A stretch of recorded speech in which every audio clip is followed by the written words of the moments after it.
Yo, how goes it? Video Ghoulash, Saturday morning live. Here we go. Let's see who all's in the house. I think my mic might be a little low. Let's go fix that though real fast.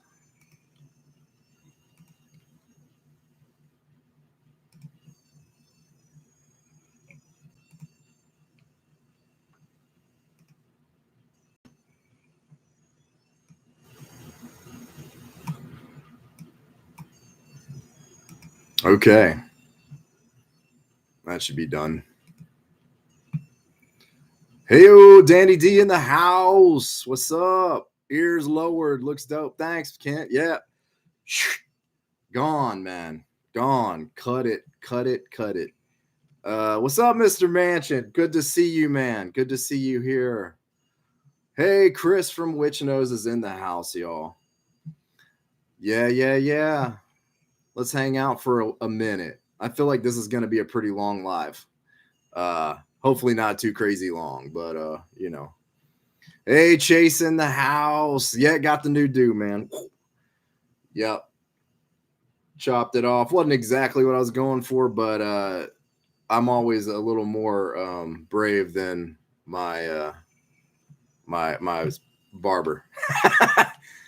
Cool. Yeah, Mr. Mansion thinking about doing a mohawk. Man, gotta get cool for the summer, right? Like, dude, all that hair. I've had that hair for so long. And Chase knows. Chase is in the house. By the way, Chase at AVA Pop Culture is at the Epic Park right now. He's been at the Dark Universe and stuff like that. So he's there now. Lucky dog, man. That's awesome. Can't wait to hear back from you and see your videos and stuff on that, dude. It's going to be awesome. But yeah, man, I say do the hawk. Do it. Greetings, everybody. Man, there's a lot to go over. You know, I made an actual note thing. There was so much stuff to go over here. I'm going to pull that up. Let's see. We're just going to catch up on a few things. If this thing will behave. All right, let's see. All right, what do I got here? Yes. My follow-up trip to Bath and Body Works. So yeah, I did that. Let me show you what I grabbed. Let's see. This is what I grabbed from Bath and Body Works. I had to go back and here, let me get this down so I can kind of see what the hell's going on.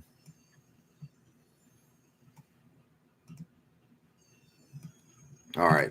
So I went and picked this up. 2 of them. They didn't do a 3-wick this time around. I understand that is a thing. Check this out. Can't see close when I got my contacts on. So we're going to investigate. Yeah, we're going to investigate. Glazed, caramel glazed popcorn, warm taffy, apples, salty, sweet cream.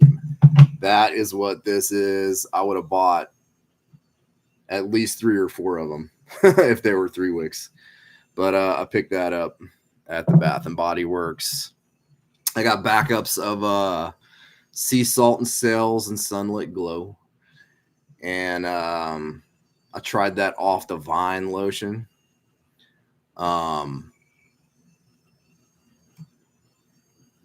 It's actually awesome on the skin. The Off the Vine is actually a really, I put it on and it smells great on the skin. It's not my favorite candle, but as a body care scent, I think it's pretty dope. So, you know, screw me. It was awesome. What do you want? Hey, Pam, what's going on? Yeah, AVA Pop Culture is in line at Epic Universe. That's friggin' awesome, dude. I'm so glad you're here, man. I appreciate that. Pam, so happy to see you. Oh, man, Pam's got a yard sale going on. I love yard sales. Don't get me started on thrifting, picking, yard selling. I mean, you know, look, I'm surrounded by, like, goofy, like, cool, yard sale, vintage Halloween stuff, all that. I always go hunting. All right. Scoop this over here. I don't know where to put this stupid. This is why I need a second monitor, guys. All right. Hey, we haven't done it yet. Coffee check. Coffee check, y'all. Right here in my sexy Haddonfield Diner mug that has a coffee stain on it from my face. I'm rocking banana split coffee from Good and Gather at Target. And I decided to give it a shot. I love bananas, but I don't like banana flavor. It's really good. Like Good and Gather, Target brand, it can go be some of the best stuff you've ever had, or it can be, I can't remember. There was one we had and it tasted like soy sauce. It was terrible. But yeah. Kent's over there drinking Cannibal Corpse coffee. That sounds crazy. Is it any flavor to that? long pig maybe? Or is it just solid coffee flavor?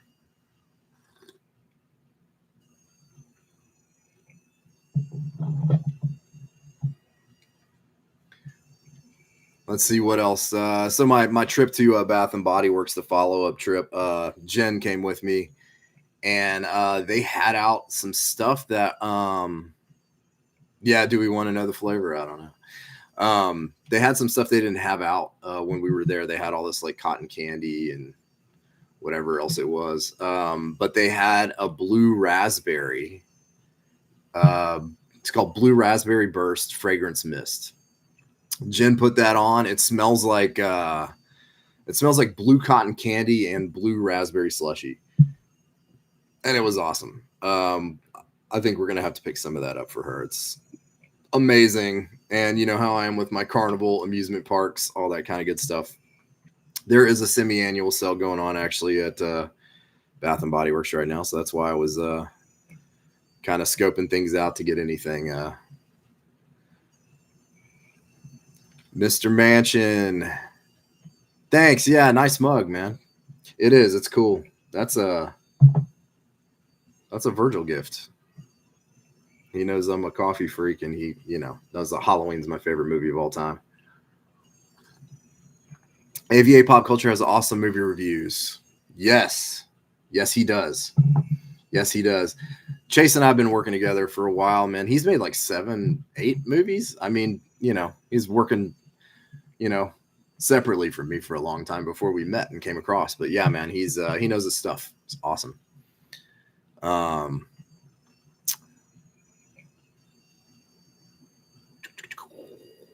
Coffee early and just finished hit tea. Okay. Right on. So Cannibal Corpse coffee is roasted with cedar, vanilla, and black licorice. Man, that sounds awesome. Yeah, if you guys could smash that get people to find me. Yeah, we're gonna go ahead and start moving up on that stuff, and I'm gonna start doing some movie related content as well, which I've talked about. Matter of fact, I'm doing an unboxing today of a Shop Factory order. That'll be at the end. Sarah's in the house. Happy Summerween. It's close, right? When is summer officially? It's June, right? Summer. I don't know, something like that. But yeah, Summerween, baby. Good to see you here, Sarah. All right. Let's get into the first order of business. Witch Nose candles. All right, look. I made a bunch of notes so I could talk to you guys about so they got a big sale going on. It's right now. Some of you guys have seen it, but it's $6 off right now on like their light half of the year series they got going. And you can use my code VidGhoul. It's an additional 10% off. Last time I looked, Siren was sold out. I don't know. Chris, let me know if you guys are stocking more of that for the folks. And Yeah, so I know that they're not going to be stocking too much more of that light half of the year series, so you better grab them while you can. I'm definitely going to put an order in. There's a few things I want to pick up really bad and a couple of backups too. Hey, thanks, Sarah. I appreciate it. Just don't touch the beard. You know, beard, hair, everything, it goes in and out all the time. I'm crazy like that. No light half restocks. So when it's gone, it's gone. So now you know. Right now, $6 off. VidGhoul gets an extra 10% even on top of that. Okay, so coming up for Witch Knows, the fall Halloween season is going to be upon us, and we know this. It's coming fast. They're going to have 13 releases in their Halloween line, and 11 of them are going to be brand new. 11 brand new Witch Knows Halloween fall hits. I'm super excited. The two coming back are Mother Pumpkin and Through the Veil. I missed out on Mother Pumpkin last year, so I'm definitely going to pick that up. Through the Veil, as probably if you watch the channel, a lot of you might know it's one of my favorite things. I put it on the best of 2025 list. And another cool thing they've got coming up is called Witch Whiffs. It's going to be a 1 ounce sample. They're going to be $2 each. That way you guys can try some stuff out, because that's a lot. 11 is a lot. 11 new things is a lot. 13 if you haven't tried anything before. So the Witch Whiffs is an awesome idea. That way you can try some stuff out and see what you like, you know, for a 2-wick. And we're going to get into the Sick Summer Sweets line right now. But just so you guys know, the Halloween stuff for them, I think, is going to drop sometime around August. I think that's what they're gearing up for. But we're here to talk about Sick Summer Sweets. This drops tomorrow, this line. First off, look, we're going to talk about Dark Carnival. That's the returning scent. It was in their Halloween lineup last year. Sick Summer Sweets it's in that lineup this year. Man, so Dark Carnival again. That was in my top 2024 list. So yeah, let's get into that. Hold on, let me hear. Yeah, Pam says I definitely want Dark Carnival. Sarah, Burning Witch knows Siren right now. Yes, it's gonna be 101 today. Need an alluring ocean scent. Yeah, that 101 sucks. That's terrible. But yes, Siren will do that. All right. Yeah, there goes my wallet. That's exactly what I was thinking. So let's get into Dark Carnival. All right. So this is the one from last year, right? By the way, they've got all new labels, all new top labels for this year. Trying to move this thing out of my way so I've got my notes somewhere where I can actually see what the heck I'm doing. All right, so that's the old label, old top label. And here is the new. Nobody rides for free, y'all. And a little bit of a here. Come on, man. Camera needs to learn how to do camera things. There we go. So Dark Carnival. Dark Carnival is it's one of my favorite things, man. It inspired some creativity for me as well. Dark Carnival is popcorn, candied apple, lime suckers, black licorice, and cedar. Telling you the notes doesn't necessarily tell you much, truthfully. Gosh, I mean, how do you describe Dark Carnival?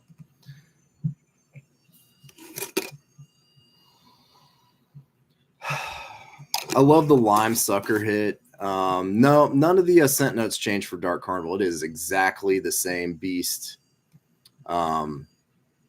It's incredible. I love this.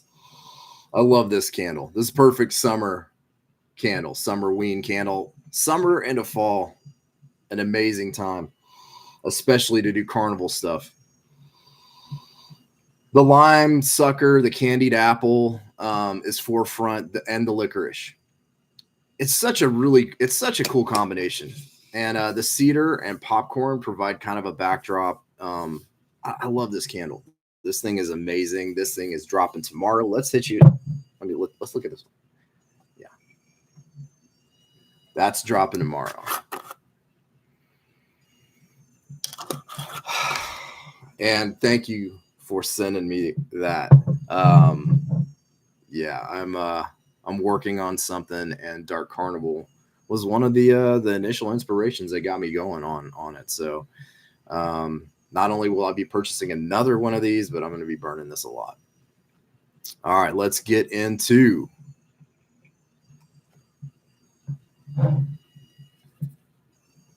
here we go. Attic Toyroom.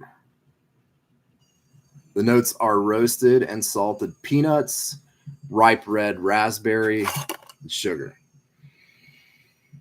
So this is really good. So the idea on this obviously is like a peanut butter and jelly sandwich kind of thing. And it's amazing. And, you know, just in general, this line is it's gourmand-based fragrances. It's focusing on kitsch, nostalgia, fun, and imagination. This is a fun line. The Six Summer Sweets is a fun line. And this is so I actually got this box of stuff when I had people were over. It was actually my mom's birthday when this thing landed. So, of course, I pulled these out and was like, hey, everybody sniff these up. And I'm telling you, man, people were all over this one. They loved it. They loved it. And it kind of has like, I think Melissa told me she's kind of working on a little bit of a story for it that has to do with like an oddball kid who would rather hang out in their creepy old attic than hang out with the other boys and girls. Maybe he's a little bit more than eccentric. Maybe he's intuitive. But what a fun story. What a kick butt candle. I love this thing. When you burn this, it's you get the peanuts out front. I think you get the peanuts out front, and then the raspberry and the raspberry's got the tart like hanging in the back. It's a perfect blend. That's the thing with Witch Nose, man. Everything they do like is blended to perfection. The sugar, this is not super sweet, okay? Salty peanuts is your main hit there, but the nice ripe red raspberry, again, it's authentic too. It doesn't smell like a fake in any kind of way. There's a lot of stuff out there, just it smells I don't know what word I'm looking for, but it's, you know, it doesn't smell real. It doesn't smell like authentic ingredients. This does. So, Attic Toyroom. It's awesome. And by the way, I'm going to be doing a full review video on all these with you know, the scores and doing the throw scores and all that good stuff as well. So, hey, what's up, Astro Rob? Good morning. I did. I chopped it off. I did. Yep, it's a really good peanut scent, peanut butter scent. It's awesome, very authentic. And then we've got, to round things out, one of my favorite titles for a candle. Killer Bitch Bubblegum. Okay, this is bubblegum, watermelon, and vanilla sugar. This thing is so friggin' nostalgic. It's like it's kind of like Bazooka Joe, and it's kind of like a watermelon Bubblicious, and it's kind of like a watermelon Jolly Rancher rolled into one. It's friggin' amazing. Melissa was telling me that it was she was thinking like of a Harley Quinn type of character, you know, like a hot chick in booty shorts. So Harley Quinn with the platform boots, you know, pretty chick that loves to chew bubblegum and kick ass and maybe get a little stabby if you burst her bubble. That was kind of the story and idea in her head. This is a throwback to me, to the 90s. This is like watermelon bubblicious, watermelon Jolly Ranchers. The bubblegum note is really cool in here too, man. It's like a Bazooka Joe. The watermelon is hitting you out front. It's not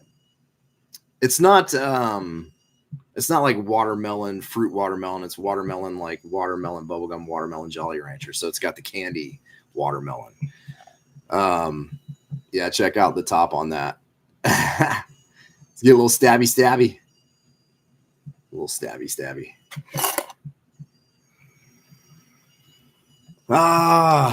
Hey, thanks, Rob. I appreciate that, man. What kind of coffee are you drinking, sir? We got to do the coffee check, man. Yeah, 8 here on the West Coast. I hear you, man. That's kind of why I picked 11, because it's still pretty early, but it's not like crazy. It's not like 6 a.m. or something nuts. But that's your line for your 6 summer sweets. Dark Carnival, Attic Toyroom, Killer Bitch Bubblegum. So Killer Bitch Bubblegum showed up, and Jen immediately confiscated it and said that was hers now. And then she wrote a little note that she left me, and I'm going to read it to you. Killer Bitch Bubblegum. She said, "This is mine now. Thank you." She said this smell instantly transports her to the 90s, when she always had a pack of watermelon bubblegum. Oh yeah, that's a good point. By the way, in these, the color is gorgeous. It's a beautiful bubblegum pink. Absolutely gorgeous wax color. So kick-ass. So kick-ass. So yeah, Jen was like, this is like my signature scent candle. Definitely brings her back to the 90s, and summer especially. Said makes her want to get on her bike and see how many adventures she can squeeze in before the street lights come on. And I love that. That encapsulates the feel to me of this candle. So like I said, I'm going to do a full review video on all of these and measure the throw and give scores for all that kind of stuff too. By the way, so let's talk about the it's like a peanut butter color for the Attic Toyroom. So I mean, awesome colors on these. Like the whole picture really comes together here. The whole concept really comes together. And then Dark Carnival, of course, is this beautiful blackish midnight blue color. Absolutely awesome. I can't open that and not smell it. But yeah, I love the line. Melissa, Chris, you guys knocked it right out of the park. It's amazing. Sarah, can I just say how awesome it is that Witch Nose does so many different type of scents, even for just one season? Always something for everyone. Yeah, I agree. You guys are killing it. So many awesome just flavors, scent profiles, things that you guys do. Again, like this line is about fun too. The 6 Summer Sweets is about nostalgia and kitsch. And, even though I'll say like these are gourmand scents or whatever. Yeah, but they're doing something a little special, at least I think for me. Like Dark Carnival is a beast of its own. I could read you those notes, popcorn, candied apple, lime suckers, black licorice, cedar. This thing is a whole vibe. And it does give you this kind of like evil haunted carnival, kind of thing.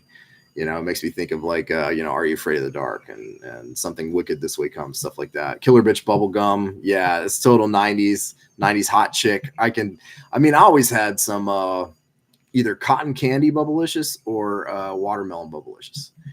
And so it just brings me right back to that era. And then the Attic Toyroom, such a cool scent, peanut butter and jelly.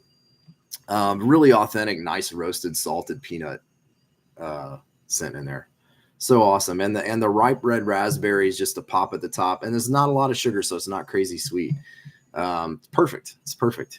Awesome. And that's what we got for the preview of Witch Nose.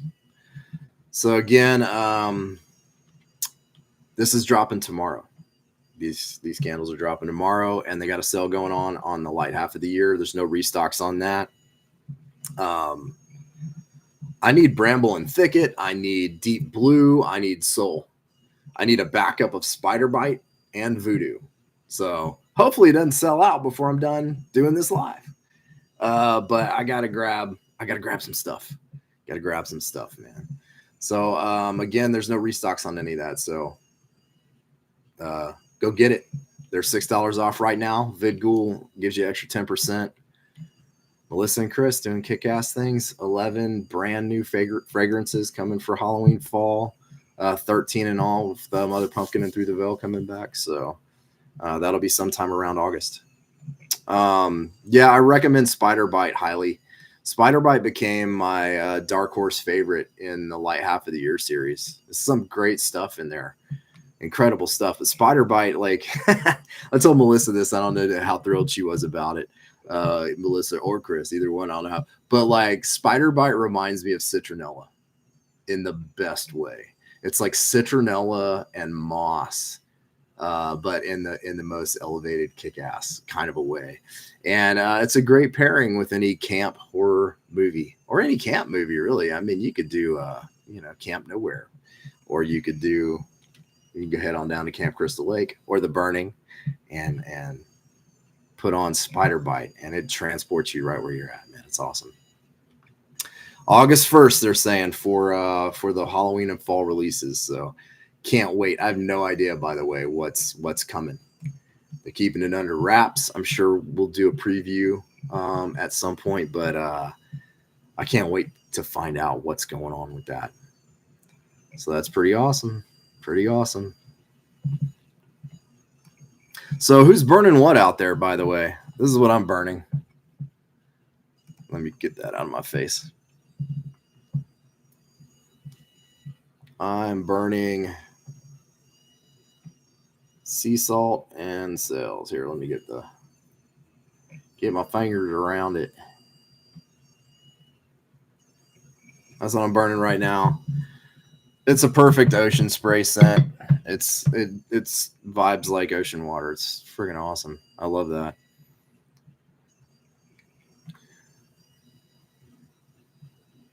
Yeah, Melissa said she realized the citron note and named it Spider Bite. It's perfect. I love it.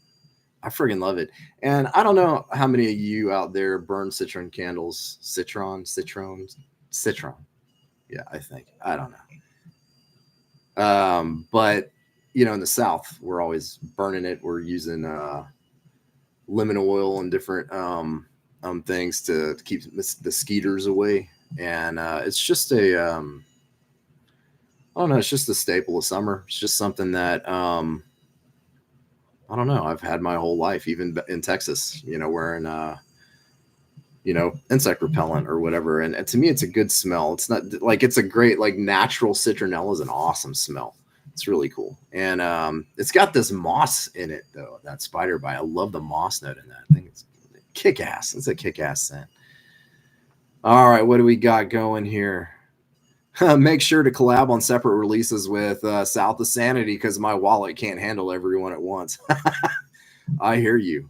Yeah, I'm constantly battling with my bank account between candles and 4Ks and movies and freaking Spooky Town friggin' releases. Lee Max is dropping all their Halloween stuff.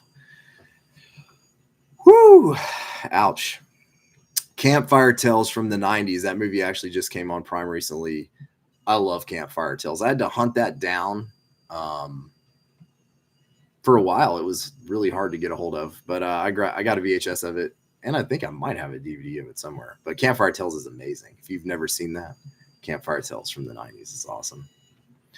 Astro Rob's got Abduction Melting, yes, in the kitchen, and Guardian Vigil from Kringle. And Spellbound in the family room. Right on, man. It's full on spooky, dude. I love it. I love it.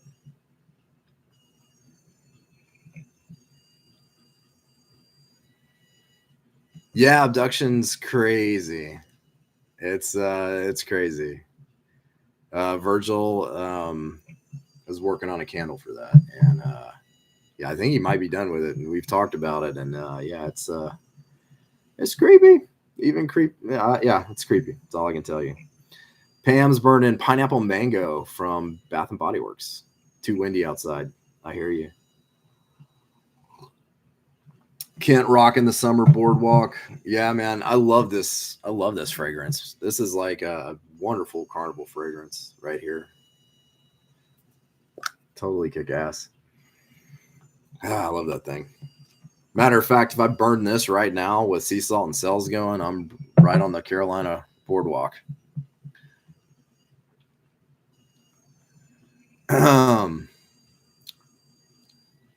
Desert Oud. Yeah, report back. I was very curious. I haven't ordered. Let's talk about Kringle for a second. Kringle. I might know some things I shouldn't know. Virgil might know some things he shouldn't know about what's happening in 2025 with the Halloween line. I haven't ordered from them, I think, since last year. They always like they've got some good stuff that they just dropped. I think it was like a bomb pop one, like a rocket pop, and a Desert Dude I've had my eye on. So please report back and let me know any of those. I know Philly Candleman just did some reviews and stuff on the summer ones. I think that was the bomb pop. I can't remember what the other one was, but yeah, Kringle's always doing awesome stuff. It's hard to keep up. I think it's like hard to keep up because I like to try new things. You guys know I did the brass coffin recently. Big order from Brass Coffin. I'm going to do a video on that, but Nikki over at the Brass Coffin is freaking fire. Like her company is fire. It is awesome, man. Her stuff is incredible. I've been thoroughly enjoying everything I've been melting there. So it's hard to keep up with everything. The wallet can't keep up with everything, So Kringle is on the back burner for me at the moment. Till Halloween. And that's all I'll say about that. Because I'm not gonna talk about things I shouldn't talk about. But they got some cool stuff coming. Okay. Next order of business. I already cut these open because it's this giant box, and I'm not gonna pick it up and stick it on camera. It's crazy. But let's get into some Goose Creek. Actually, first, let me get my Shout Factory stuff out of the way. Let's see, where can I do that? Right there. Has anyone ordered Goose Creek lately? I love some Goose Creek. They got some crazy spring clearance event going on right now. Stuff's like they got 3 wicks at like $7.99. Some of them, just nuts. It's nuts.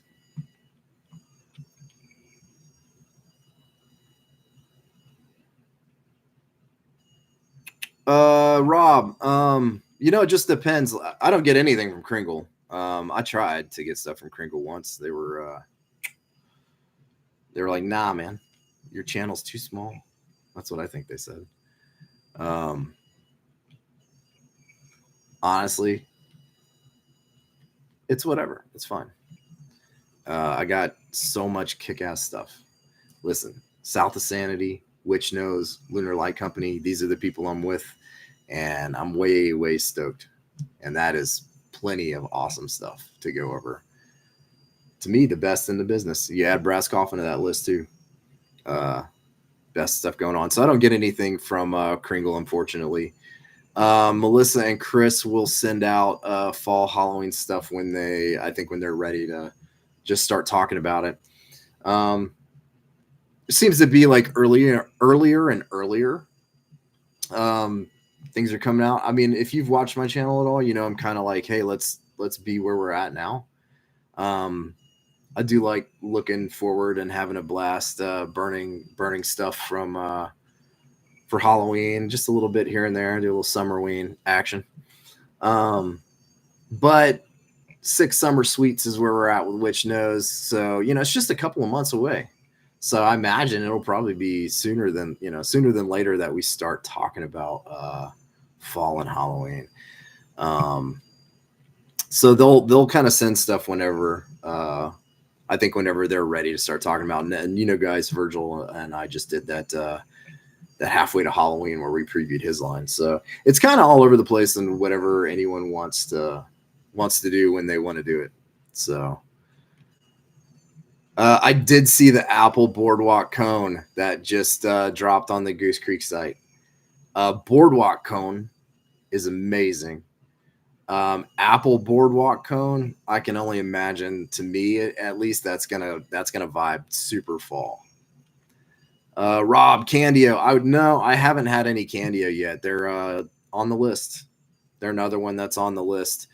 I like their scent profiles, the stuff that I read, so I'm pretty excited to check those guys out. Yeah, fall and Halloween is my favorite stuff too. So you got to save up. Yeah, I can't wait to try some Candio. Thanks, Rob. Appreciate it. Yeah, Virgil and I will be doing some more stuff soon. I know that we're already talking about our big Kringle preview that we do. We did one last year. Yeah, and we're going to do it again this year. So that's going to be fun. Bath and Body Works Berry Waffle Cone. Okay, I'll check it out. I'll definitely check that one out. Let's check out what I got. Speaking of checking things out, I got some stuff to go over. All right. Let's just get at it. So, by the way, this is first impressions, man. I haven't smelled any of these yet. So, here we go. Basket of berries. And, let me grab their site real quick. Why not? Basket of berries. All right. And by the way, I think the scent notes are on the bottom of these. Forest blackberries, woodland greens, and sheer musk. Okay. You know what? I don't need their site. We don't need their site. Let's just get at it. Basket of berries. Whoa. Okay. Man, that's sharp. That's sharp and natural. It almost vibes like weed. Like Mary Jane. Like it's like a blackberry Mary Jane. Forest blackberries, woodland greens, and sheer musk. It's got a nice sharp green. The blackberries are nice and tart. This is not very sweet. This is actually really outdoorsy, campestral. I like this. I was hoping I'd like this. Yeah, I was hoping I'd like this one. Basket of berries. Yeah, the blackberry, sharp green, like a bucolic green, not like grass, but like vine, or when you crack a fresh leaf open, a green leaf. Like I said, it almost has a marijuana kind of scent. Interestingly enough, little cannabis action, but like the plant, not like after you've burned it, not like the smoke. And the musk is nice. It kind of rounds things out. All right, basket of berries. I'm excited to burn that. That's awesome. Very, what's my favorite word? Campestral. Very campestral scent. All right. Here we go. Let's see. Chase says he needs a recommendation on 3 must-buy candles that I think that he would like. Okay. All right, we'll get there. I'll let that start rolling around in my noodle. Okay, Siren's Call. Yes, okay. I saw that on their site. Yeah, I mean, obviously, like ocean horror. I was immediately like, hey, what's that? So I think when I do Candio, there's no doubt in my mind. Siren's Call. I'll probably hit them up around Halloween. Okay. Witch's Bonfire, Black Forest, Gotcha. Okay. All right. Hey, look what I just pulled out. Another. I'm grabbing these at random. So, Lavender Twilight. We've got sugared lavender, wild blueberries, and vanilla clouds. Who recommended this? Somebody recommended this to me. Said it was a little creepy, and I know to Virgil too.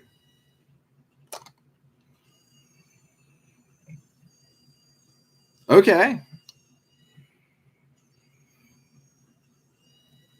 What does this remind me of? It reminds me of like Pepsi Blue again. Not quite as much as Spooky Moontini, but it reminds me of Pepsi Blue. Lavender Twilight. Has anyone taken advantage of Goose Creek lately and grabbed stuff? I'm curious to know. And if you have, what did you like? Okay, obviously I'm going to like this if this reminds me of Pepsi Blue. Why does it remind me of Pepsi Blue? Because it has blueberries in it. Wild blueberries, vanilla clouds. So that's the thing. And sugared lavender. Yeah, this is Pepsi Blue. That's Pepsi Blue. Or there was like a bubble gum that like a blueberry bubble gum back in the day in the 90s that reminded me of that. By the way, kick-ass vessel, right? All right. I like that. I don't know if I found it about as spooky as Spooky Moontini. Just not very spooky, but just like a little.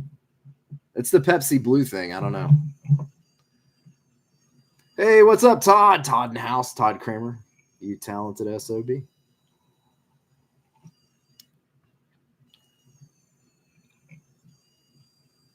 I can only handle lavender and two things. Autumn Witch by South of Sanity and Pink Lavender and Espresso. You know, I think you could handle this one because I'm not getting much lavender at all. They say sugared lavender. I mean, to me, this is more wild blueberries and the vanilla clouds, which is really puffy and nice. I love this. Yeah, fluffy, puffy blueberry vanilla cream with a sugared. I mean, if there's maybe it'll be different when I burn it, but if there's lavender, it's way back. It's way back. Thanks, Todd. Appreciate it, man. Yes, I did it, man. The chop. All right, here we go. Let's keep going. What do we got?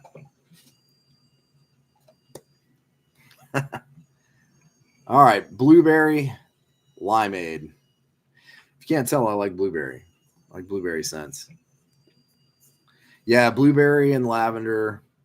The lavender's not overpowering in that deep blue by Witch Nose. Deep blue is awesome. I can't wait to get a hold of it. Kick-ass patchouli note in there. I think that's right. Patchouli in there. It's so good.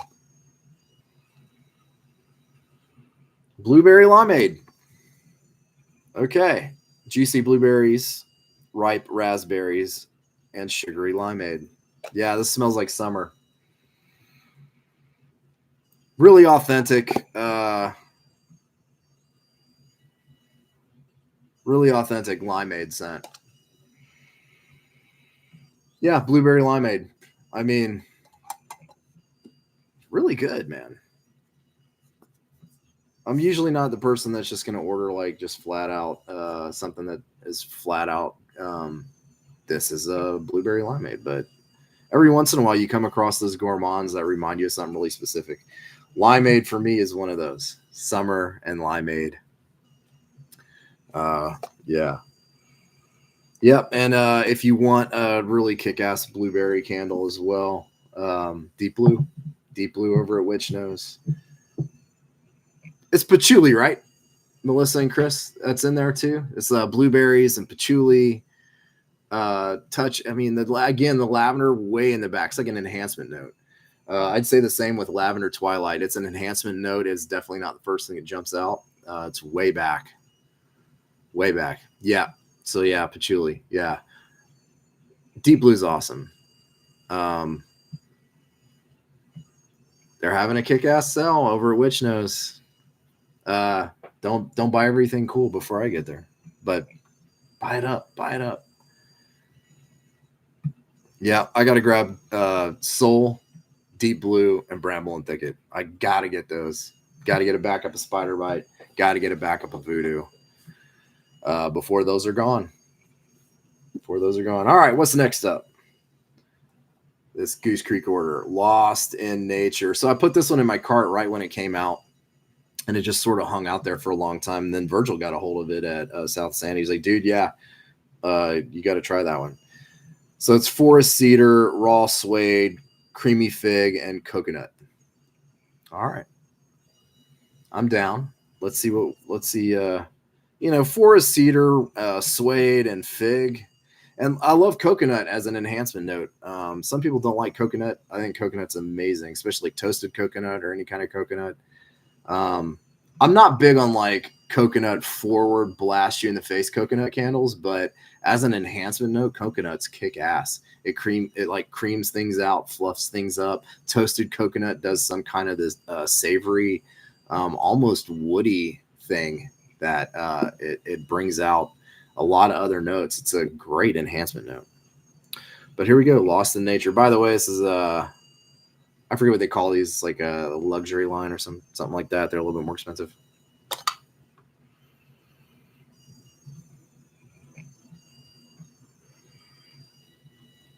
That's good.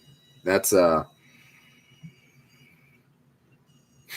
so Goose Creek has like a men's line, which I like some of. My favorite stuff from there they haven't brought back. Stone and Moss, River Slate. Their oud is kick-ass. This smells like it belongs in there.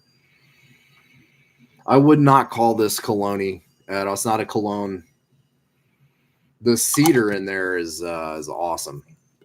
I think you're getting the cedar and the suede on cold. Like I said, I got to burn all these, and then we'll really tell. Separate the wheat from the chaff, as they say. Man, that is good though. This is a very raw cedar candle. So the forest cedar, yeah, it's a natural campestral candle. I don't find this cologne leaning at all. It might lean cologne to some people who associate like strong cedar and suede with cologne, but I don't. They're just leather and cedar to me. And it's raw suede, so it's the raw form of that. I think the idea of this was certainly to be outdoors leaning. I think the idea for Lavender Twilight Basket of Berries, that line as well, was outdoor leaning, which again, that reminds me of Light Half of the Year series by Witch Nose, man. All of that was like leaning outdoors, leaning campestral, leaning into raw nature. And those are my favorite kind of scents. My God, that's good. Yeah, I can see how this might go a little cologne for some people, not for me. It's the same thing with like oud. Oud smells like oud to me. It doesn't smell like cologne. It's used in a lot of colognes. I know that. But everybody's nose is different. So, what's next? Oh. 'Tis watermelon bubblegum. You know what's funny is this was in my cart and in my stuff before I knew what the 6 Summer Sweets line was with the watermelon bubblegum. Specifically because, again, watermelon bubblegum, it's just so nostalgic, right? I mean, who grew up in the 90s and in here? Let me know. Let me know.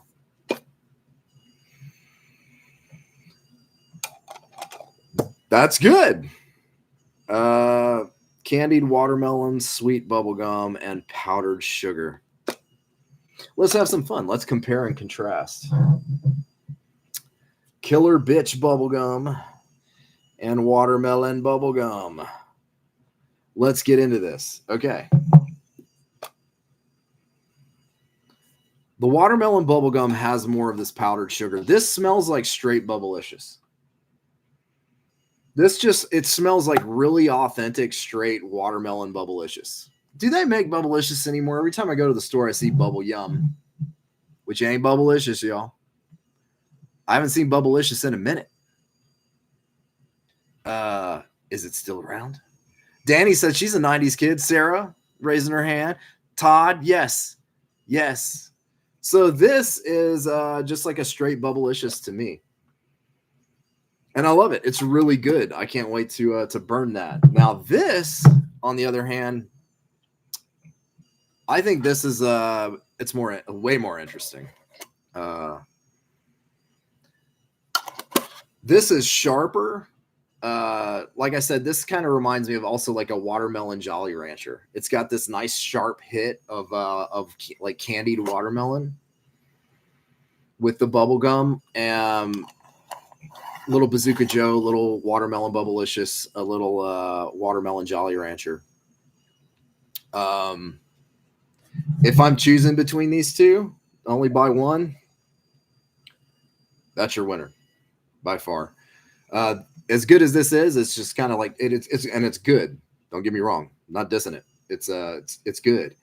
It's watermelon Bubblicious, like almost to a T, and it has a lot more of that powdered. You know, right when you unwrap a piece of bubble gum and you have the powdered sugar, that's what that does. That's what that does. This, however, a little more complex, a little more interesting. Yeah. So if you're choosing between two watermelon bubblegum scents, Killer Bitch Bubblegum by Witch Nose, dropping tomorrow. That's who I'd pick if I was, choosing between them. Better label too. Yeah. Melissa and Chris, always on the label game, loving it. Not just the label game, but the conceptual stories and stuff that they do. I love it. As somebody who's a writer and into that kind of thing, I love all that. I love the ideas that they put forth.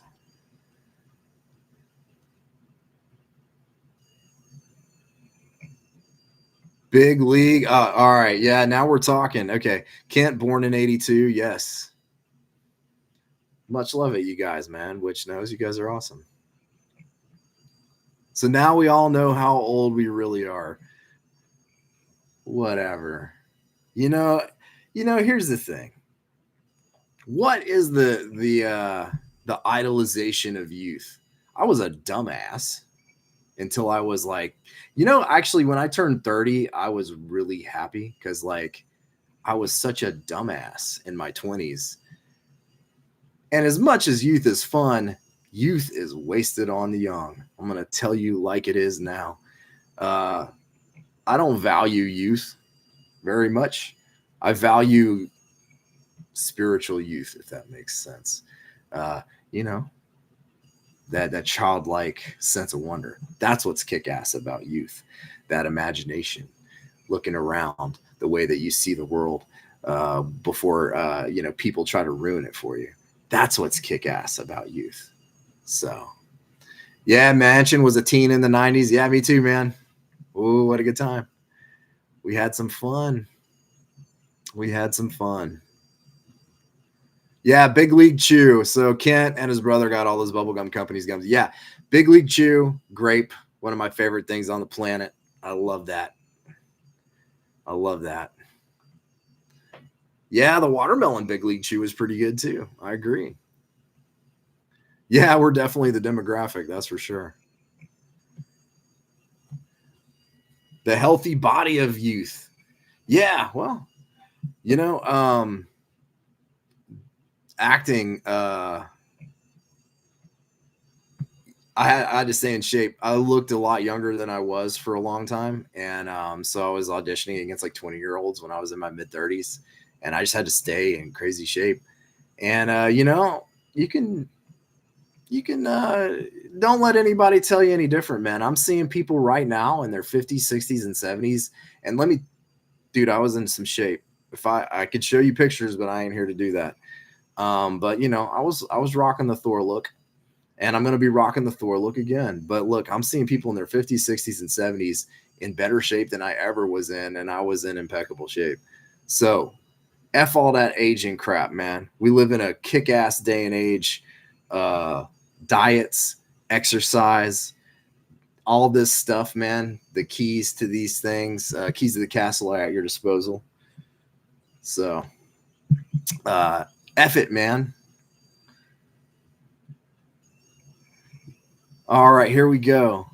Hey, what's up, Sean? Long time no see, man. Thanks. Just got it this week. All right, here we go. Yeah, that dude from Avatar was like 70 and he was totally cut. Dude, yeah, that dude was nuts. All right, here we go. Next up, Rainy Day Blues. Fresh rain, wet moss, blue eucalyptus, and dewy apple. I love all those notes. Some people don't like eucalyptus. I like eucalyptus. Again, don't blow my face off with it, but I love eucalyptus. Wet moss, fresh rain, blue eucalyptus. So I'm going to guess blue eucalyptus. So I actually have eucalyptus. Blue is a little bit more bitter, on the bitter end of eucalyptus. And dewy apple.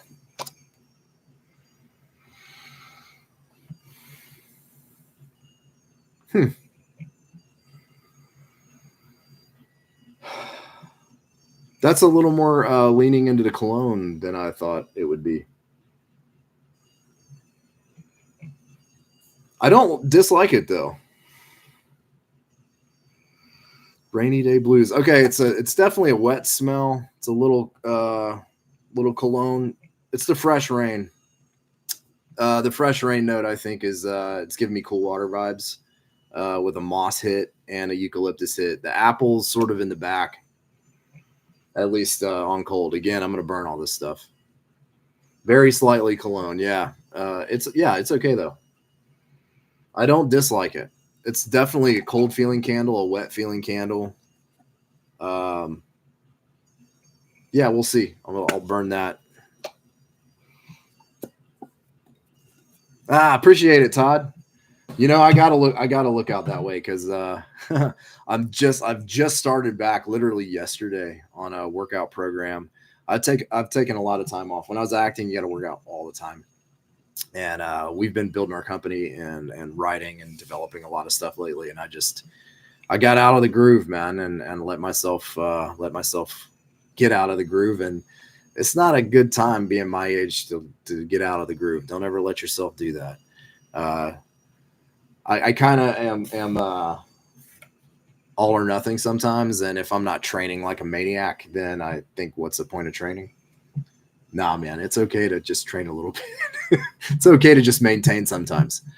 But I got into bodybuilding when I was like 12. So if that gives you any idea of,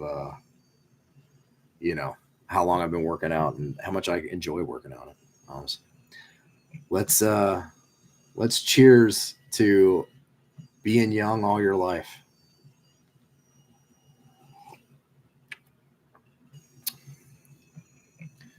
I'm telling you, man, this banana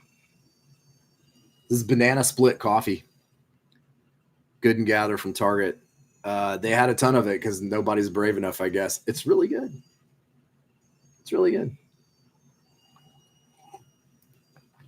bought your girlfriend 9 ouds from Goose Creek. Yeah. Their oud is kick ass. It's really kick ass. You know what? Let's go off the cuff for a second about oud.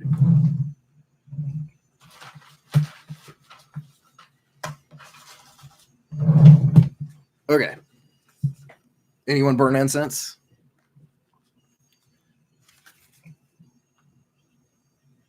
This.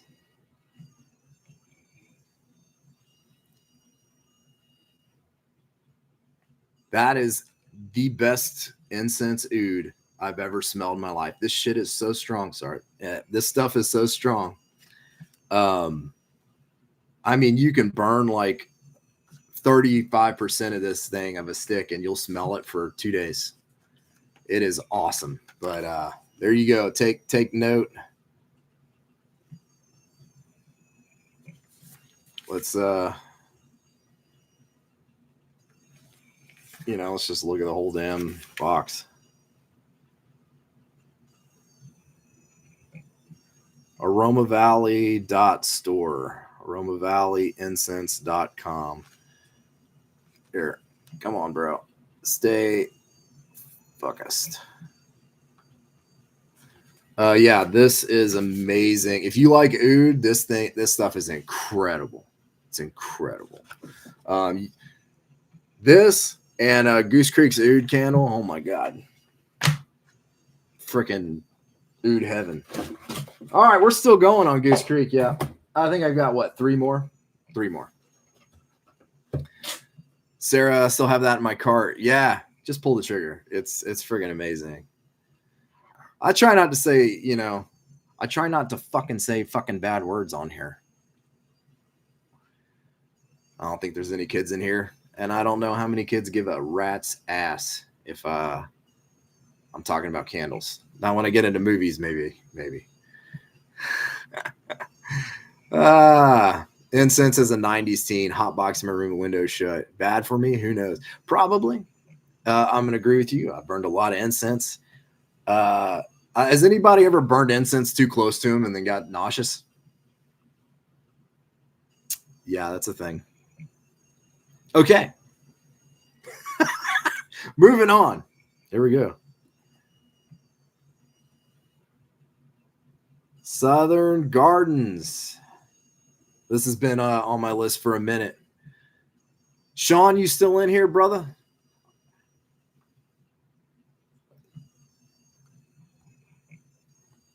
So Southern Gardens. This is one that has been like kind of on my list for a long time. I think it's one of the ones that like Goose Creek is known for. It's been around a long time. Everybody's like, if you're going to try anything from Goose Creek, there's a few things you should try. And Southern Gardens is one of them. I used to, again, not be so much into florals, but I've been digging florals lately, depending on the context. Southern Gardens is spring hyacinth.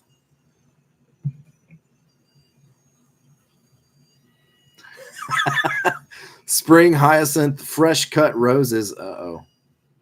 Cooling greens and southern moss. Look, rose used to be like kind of kryptonite to me. Ever since what's the damn spell candle by Yankee? That thing is awesome.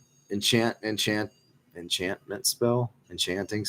I don't know. I don't remember. But it was kick ass. It was really good. And I had to revisit my idea rose. But here we go. I mean, you got, spring hyacinth, fresh cut roses, cooling greens, and southern moss. I'm in Georgia. I think I know what the South smells like. Enchantress spell. Thanks, Melissa and Chris.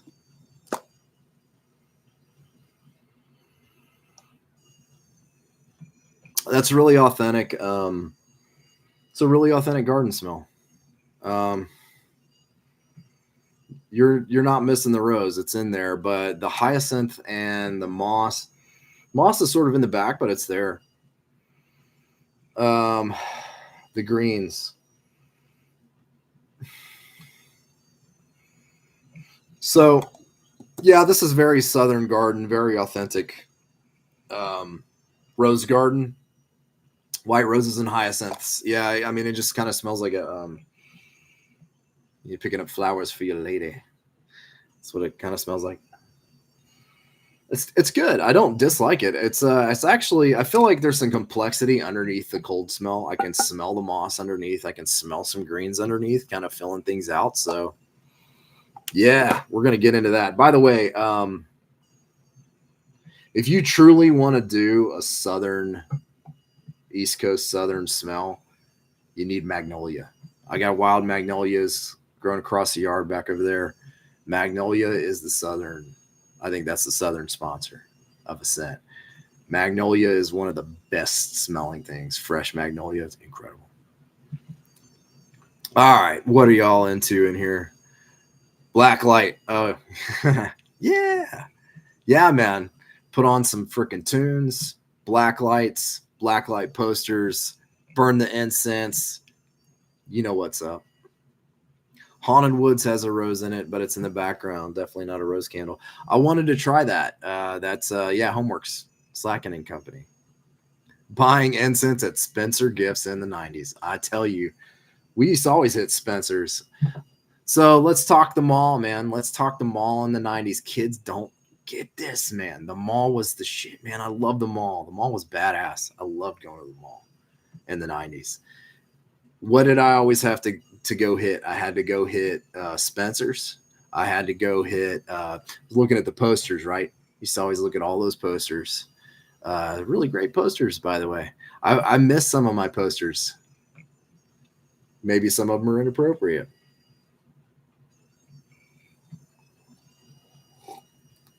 Yeah, Sam Goody, Suncoast. Sam Goody and Suncoast, I'm in all the time. I feel like there was a Tower Records in our mall.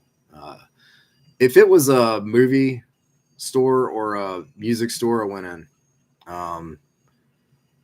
Clothes. What was there? Merry-Go-Round. Does anyone remember Merry-Go-Round? Yeah, Merry-Go-Round. The back part of the Spencer store. Yeah. I used to have those water towers, the bubbling water towers that changed colors. And I used to have a drafting table, black drafting table with the bubble towers. And I literally would have people see from outside of my window and come knock on my door and see if they would come and, see if they could check out what I had going inside, because I had all this black light stuff and glow stuff and everything else. Yeah, you just, as a kid, you just sort of casually walk by that, side eye, a little bit of that stuff. You know what I'm talking about. Yeah. Yeah, so Mall of Georgia's really close to here. Spencer's is still in there. It's different. Practically dead, yeah. Mall of Georgia still gets pretty busy, thankfully. So I don't think that's going anywhere. Thankfully. But all right, we got some more Goose Creek to go, and then we're gonna get into my Shout Factory 4K haul after that. But I'm gonna take an intermission. I'm gonna take a bathroom break. So that's just how it's going down. So you guys chill for a second, and I'll be back.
We're back.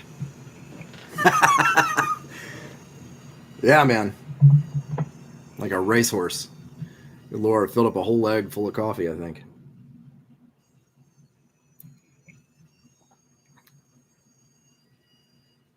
Y'all come mess my room up. Come on and give it a shot. Let's watch some flicks. Order some pizza. Yeah, abandoned mall videos on YouTube. Yeah. I'm working actually on a movie concept that has to do with sort of liminal space. And I think it'll be nostalgic and also kind of sad, but yeah. I watched those videos as well. All right, let's go next. Malls, though. Yeah. I mean, you'd show up at the mall and you would, it was like Friday night, man. Like that's at a certain age for us 90s kids. Friday night, you go to the mall and you meet up with everybody. And then from there, you go do whatever go to the movies, could go, miniature golf, go get into some other kind of trouble. Yeah, the mall was awesome. And while you're there, you might as well go check out some stuff. Grab some music, grab some movies, some posters, all that kind of stuff.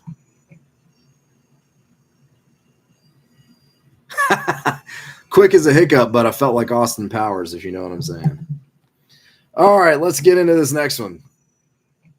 Ocean View Room. All right. Salty ocean air, white gardenia, and beach grass. So 2 reasons I picked this up. One is Goose Creek has some awesome stuff like Beach House and Beach Vibes and Sandy Toes. And these kind of fragrances, I used to work at a resort. It was a great time in life in Wilmington, North Carolina. I worked on Wrightsville Beach. And working at a resort right on the ocean, and Goose Creek doing other scents that bring me right to the ocean in a really authentic kind of a way. I had to try this out. Plus, they have this seagrass candle. It's like green seagrass, and it is amazing. It almost smells like fresh cut grass if you live on the coast. Ooh. Wow, that's nice. It almost has a bit of a powdery kind of hit. Salty ocean air, white gardenia, and beach grass. This is a really more of an elevated kind of a scent. It's almost given me laundry vibes, but like fresh linen. Let's not say laundry. Let's say fresh linen. This is giving me fresh linen vibes. I can smell the gardenia. I can smell the salty ocean air is in the back. It's not at the forefront. It's a suggestion. It's there. I feel like this, when I burn it, the salt air is going to come out more. This is really cool. In a way, this reminds me of their Beach House. I don't know if they have that one out yet. Beach House is friggin' amazing.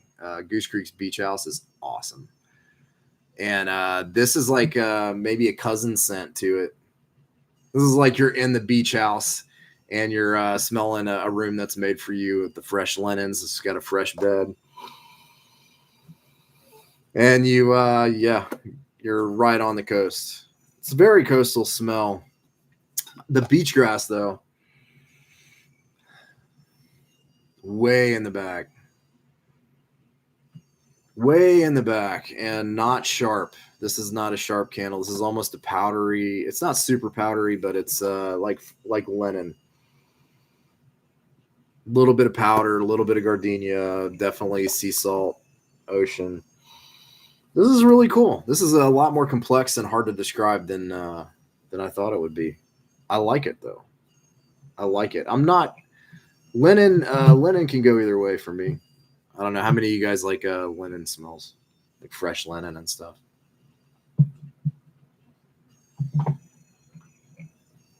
Oh man, looks like my follower count here at the live dropped down significantly. Sorry, had to go to the bathroom. What do you want?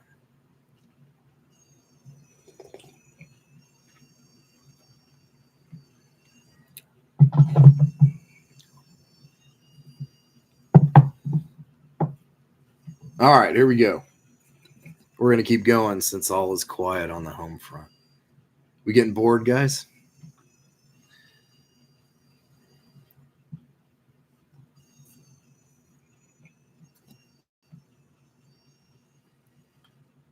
This is the last one, by the way. Stormy Day Snuggle. Yeah, Virgil over at South of Sanity said, dude, you've got to. This thing's incredible. I think he bought a whole case of these. We've got Stormy Rain, Damp Foliage, Soft Oud, and Cozy Musk. All the things I love.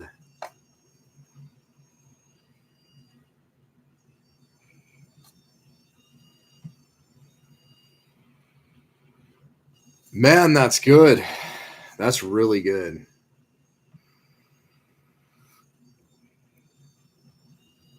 Yeah, that is awesome. That's deep. It almost, I feel like it has a dirt thing going, although it doesn't. Stormy rain, damp foliage. Yeah. Man, how do you describe this one? This legit smells like rainwater. When I grew up in Texas, I would love the rain in the afternoons to cool things off, and I would go and play outside directly after it would rain. Sometimes I'd stay out. My mom didn't care as long as it wasn't like lightning and thundering really bad. And that is, it reminds me of rainwater running down the streets into the gutters, and I used to jump in the little river, you know, splash around in it. And so like you got the sediment and the cool rainwater. The oud is really nice in there. It's like really in the back, kind of, with the musk. God, that is friggin' awesome.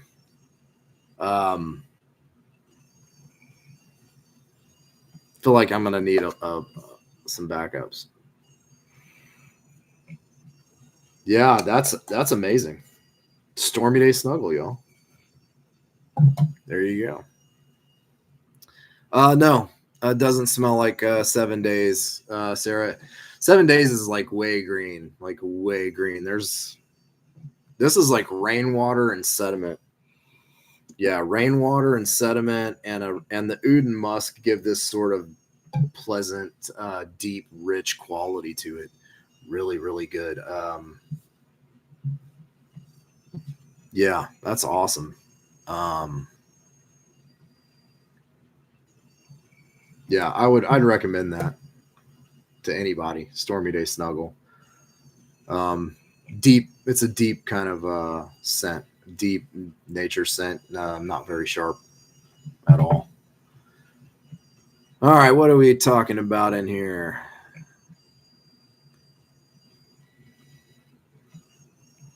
No linen. Yeah.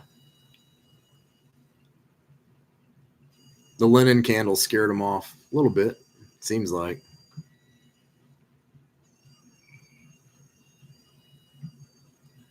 Rat Boy. Oh yeah. Yeah, for you guys that don't know, Mr. Mansion has a kick-ass channel. Reviews movies and candles and does some really creative stuff. I go check out Mr. Mansion and go check out Toyroom Bizarro too. Kick-ass movie reviews on movies that more people should see. Speaking of petrichor, you want a hardcore one? Jungles of McCall by Cantrip Candle. Danny coming in strong with, I've never even heard of this candle company. I wouldn't say Stormy Day Snuggle has petrichor per se. It might have like a touch in it, but it's nothing like Siren or Through the Veil, Witch Nose. Yeah, it's kick ass. I would try that in a heartbeat. I like hardcore. Hardcore. I'm your guy. Also, speaking of abandoned video, Dead Night Video. Yeah, Dead Night Video's coming. It is crazy. Thanks, man. Appreciate that. It's the idea, right? Like Video Ghoulash.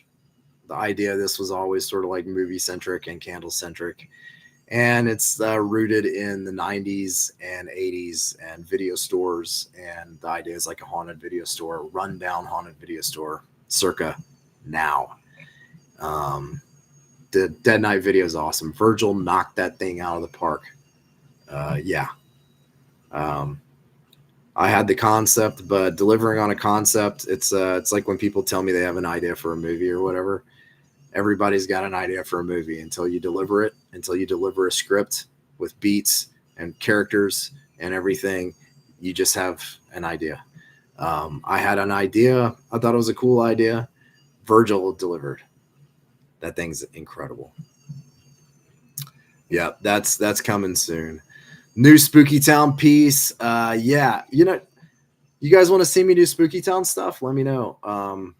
I get a little bit of their stuff every year. I used to be a lot more into villaging. Fright Night Cinema stays on my desk. The haunted video store's coming my way. I'm pretty sure I'm going to have to grab that Monster Arcade that they just Spooky Town just dropped at Michael's. Is Dead Night Video going to be a candle? I think so. I know Virgil's been working really hard on the candles, and I feel like Dead Night Video was one of them that translated really, really well. So yeah, dude, the abduction, such a kick-ass scent, such a kick-ass idea, Rob. Yeah, it's funny. Virgil and I were talking about alien UFO stuff a couple years ago. But we kind of left it at that. And when you mentioned it again, he knew he had to get on that. So they're pricey candles, only order during good sales. Thanks, Danny. Good to know. Good to know. Circa, now you've got that straight. Okay. The coffee's gone. I might take another break just to go get my coffee refilled. Or we can get into these 4Ks. Who's ready for some 4Ks? I just opened the box. All right, we're talking Shout Factory. This is a Shout Factory box. And so Shout Factory / Scream Factory. I have been ordering from them for a very long time. Did I get Night of the Creeps? Not in this order. I didn't. I have the DVD back there, and I think I have the VHS somewhere. But I will definitely be getting Night of the Creeps. Okay, thrill me. So, what did I get? Number one, I'm going to say this about Scream Factory, Shout Factory. This is a company that gets some shit online from certain reviewers and people. Look, you can all bow down to Scream Factory and thank them for being the first boutique that I remember from many years ago that started releasing kick-ass horror stuff that probably inspired everybody else who's awesome to do it. So give them credit where credit is due. They put out some really kick-ass stuff, but not everything is kick-ass. Every company, nobody gets a free pass from me, by the way. If you release something and you're going to 4K something and you don't do it right and you just upscale, that's garbage. So I pay attention to how things are done with the 4Ks and stuff and who does them, who's doing them right. With Shout Factory, Scream Factory, and with Vinegar Syndrome is a kick-ass company. That's another really kick-ass company. Yeah, most of the time I'm going to get good stuff always, but I'm going to check. Is this an upscale? What is this? Did they go back to the camera negative? What did they do? So credit where credit is due. Scream Factory and Shout Factory put out amazing stuff. Not everything is amazing. So sometimes there's the ones that, maybe they can't get the elements for. Maybe they're, maybe they don't want to go to the trouble on some of them. It just is how it is. It's up to you to pay attention to what you buy. If you're blind buying everything and you get some crap, that's your problem, not anybody else's. And for anybody's like, well, they shouldn't put it out then.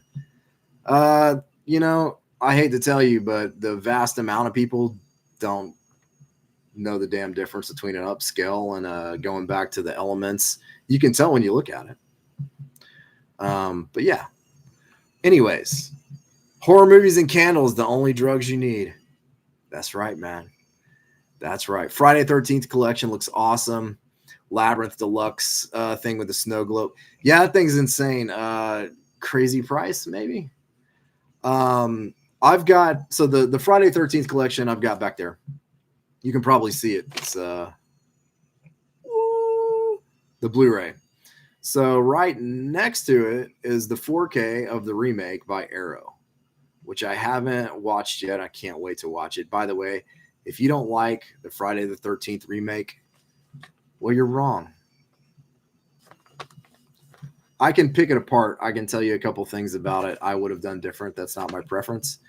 The Friday the 13th, actually 1, 2, and 3 is what it smashed together, is kick-ass. It's a kick-ass remake. One of the better ones. And why the hell there wasn't a sequel to that yet is only due to court. They've been fighting over Friday the 13th's been in a war with the creators, the writer, and the director and producers and stuff. So it's a big problem. Yeah, that is Myers mask behind me. That is yep, part 2. You nailed it. If you're a super nerd, then you know the mask in 1 and 2 is the same mask, but 2 different actors. Dick Warlock wore the mask in the second one. So the mask was like shoved up under a bed and pulled out and had aged. And Dick Warlock fills the mask out differently, a little bit more of a wider face. And that is a Warlock back there. Probably still my favorite Halloween 2 mask. I would love to get another one with the blood tears custom done on it. But yeah, that's not a it's a CGP Warlock, Cemetery Gates Warlock Halloween 2. Maybe one day I'll pull that thing out and we'll talk about it. So movies, Shout Factory, Scream Factory. They have a new thing called the Physical Forever Club. Kicks you back a little money. You remember when people used to do things like that? Goose Creek got rid of theirs. Stupid. But Lunar Light has one. Like, this is a good idea for companies to do. Give you some points, give you a little bit of money off on a next order. You know, the more you buy, the better discount you get. It's not the biggest discount, the Physical Forever Club, but if you're buying movies, anything is good. Any discount is good. And these are premium releases, so they ain't cheap. So let's get into it. Right out of the gate. What did I 4K? This gorgeous thing right here. This is the steelbook of Killer Clowns from Outer Space. Look, I've got the Blu-ray. I don't have the VHS. If I do, it's not the... There are a couple versions of it, and one of them is crazy expensive on VHS, which is... You know, I love my VHS, but let's not get retarded. Okay, Killer Clowns from Outer Space. So, by the way, let me refresh this because I'm going to the site, and I'm going to tell you there's only 10 of these left in stock. FYI. So, Killer Clowns from Outer Space, Chiodo Brothers, right? Have you guys seen this? Is there anyone in here who is lucky enough to have not seen this who gets to experience this for the first time? So Killer Clowns from Outer Space, Chiodo Brothers, crazy cult movie, right? I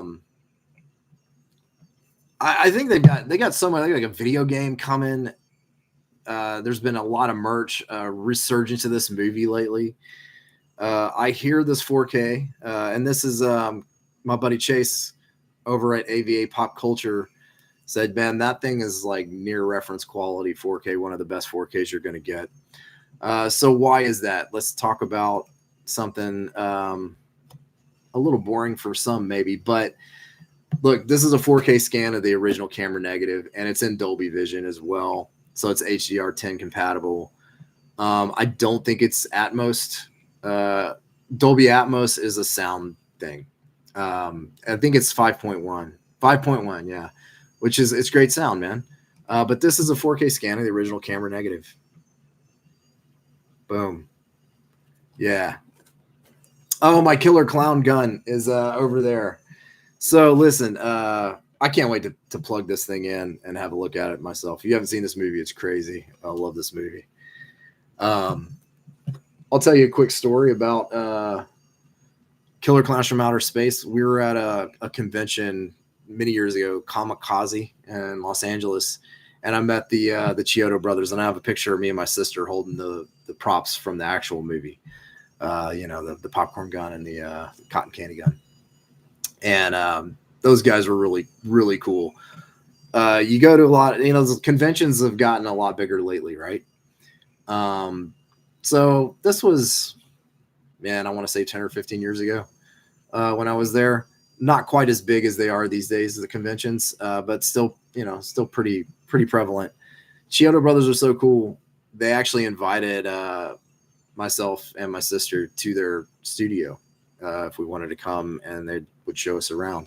Unfortunately, we were moving like a few weeks after we had met them, and I never got to take them up on that, which is a bummer. But that's how cool those guys are. Chiodo brothers are awesome. So Killer Clowns from Outer Space, there's 10 of those bad boys left. Better go get it. Better go get it if you want the steelbook. Now, I don't know how many of you are, how many of you guys are collectors? Like movie collectors? Like how nerdy do you get? I'm bad enough where like I hate not having a slipcover.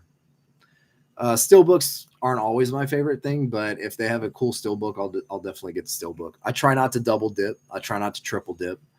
There's some movies that I'll get every version of, like Halloween. But yeah, man, I gotta have the slip covers. So the stuff we're gonna go over only still has the slip covers and stuff with it. Yeah, Sarah said she hasn't seen Killer Clowns in 4K. Me neither. I'm totally stoked to see it, but it's crazy because you saw Nightmare on Elm Street in 4K and it was a different world. I can't wait. That's another 4K I need to pick up. It's kind of shocking. Like certain 4Ks are done so well, it's almost like seeing something for the first time. For instance, I'll give props to Halloween 3. The Halloween 3 4K is a reference. It's a damn reference quality 4K. I put that thing in. I've seen Halloween 3 100 times. I love that movie. And that was like seeing it for the first time. It was absolutely incredible. Clown in a Cornfield. Excited for the movie to come out on streaming. Yeah. So I've read Clown in a Cornfield, and I've got the second one. I haven't read it yet. It's a decent enough book. As soon as I read it, I thought, hey, that's gonna be that could be a really good movie. We'll see. I haven't seen it yet. I've heard mixed stuff on it. It's starter horror, or it's it's not for hardcore horror fan. I don't care about any of that crap. Is it a good movie? Look, not to be I'm not pretentious at all, man, but I've been to film school. I have a degree in production. I have a degree in critical studies, which is the study of film. I've been acting since I was young. I've been on film sets, TV sets. I might know a thing or two about movies and writing and what makes a good movie and what doesn't make a good movie objectively, not just subjectively. Because the cool thing about movies is you can love a movie that has crap elements. Like it can not be that good of a movie, but you still love the friggin' movie because it's a subjective experience, and that's valued. That's valued. So I don't give a crap. Somebody says, oh, it's starter horror or whatever. I don't care. Is it fun? Is it a good time? Is it a good film? Is it a good story? Clown in a Cornfield, the book was decent enough. I enjoyed it decently enough. Had some, shall we say, it had some socio-political themes that I thought were retarded, but they weren't crazy. They didn't make me hate it or anything. But they pushed on that a little bit. So hopefully that's not in the movie, because that's another thing that bothers me, man. Movies have always been political. Horror has always been political. It has always been a commentary. There's no question about that. You cannot deny that. If you're making a movie, though, just because you want to make a social commentary and your focus isn't on entertainment and your focus isn't on making a good movie with good stories and good characters, you can take that shit and fuck off. That's my thought on that. So hopefully it's just a good story. Next up, what do we got? Oh yeah, 4K'd. Why I haven't had this like before now I'm glad I got the sale, but and I still got the slipcase. My Bloody Valentine. Which, by the way, remake of this is kick-ass. My Bloody Valentine 3D. Let's talk about My Bloody Valentine for a second. How many of you guys have seen My Bloody Valentine? I would like to know. Because if you haven't, it's one of the tent poles of slasher movies. It's a must-see slasher. It's a Canadian movie. Canucksploitation, I think, is a thing.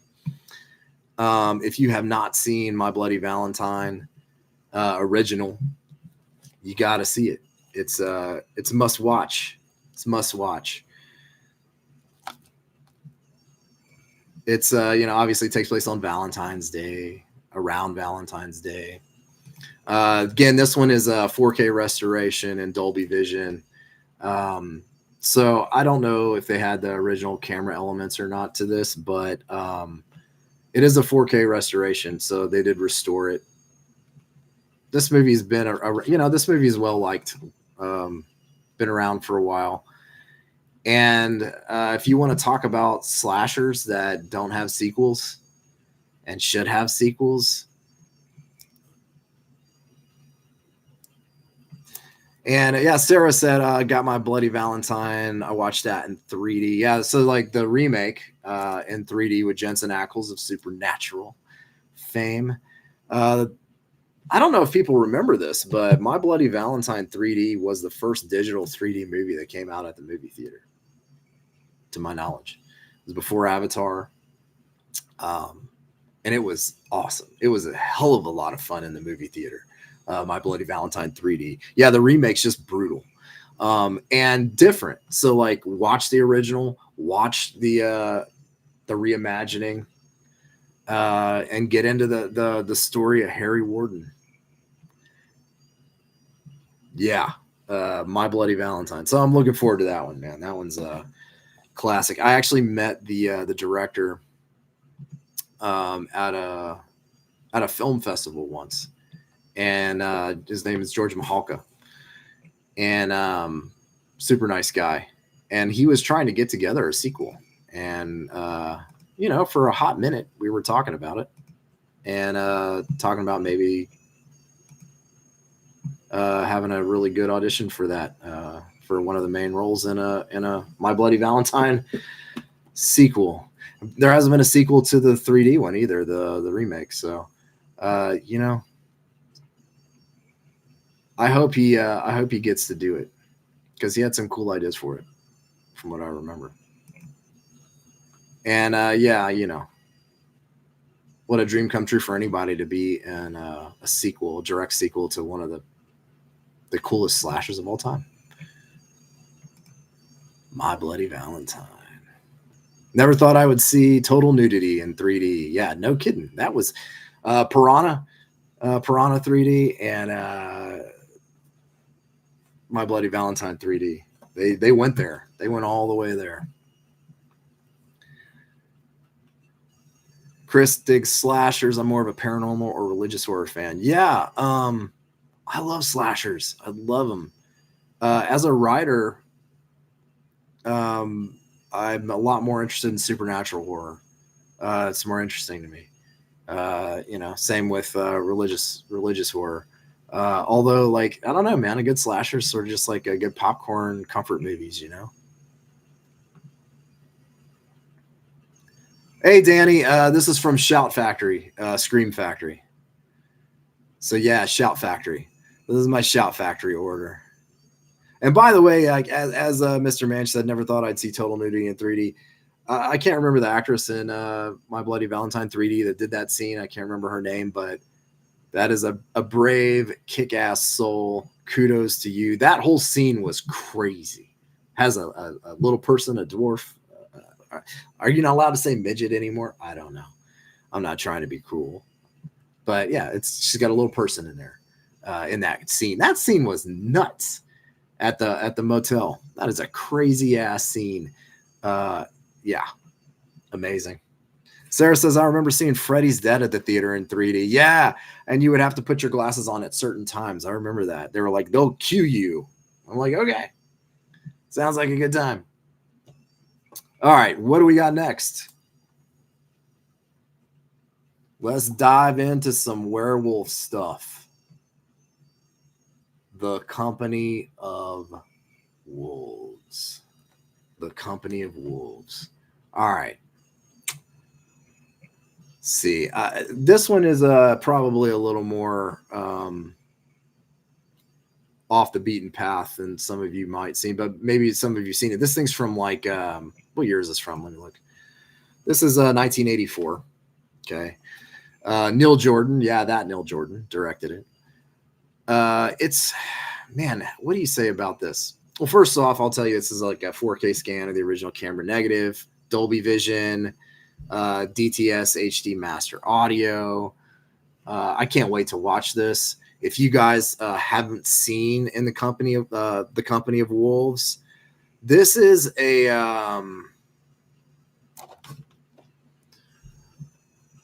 horror movie with like dark fantasy elements. I think anything like Pan's Labyrinth owes nods to The Company of Wolves.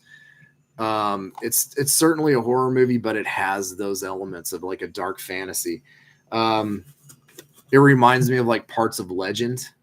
If you guys are familiar with Legend, that vibe, that crazy, look, a lot of those old stories are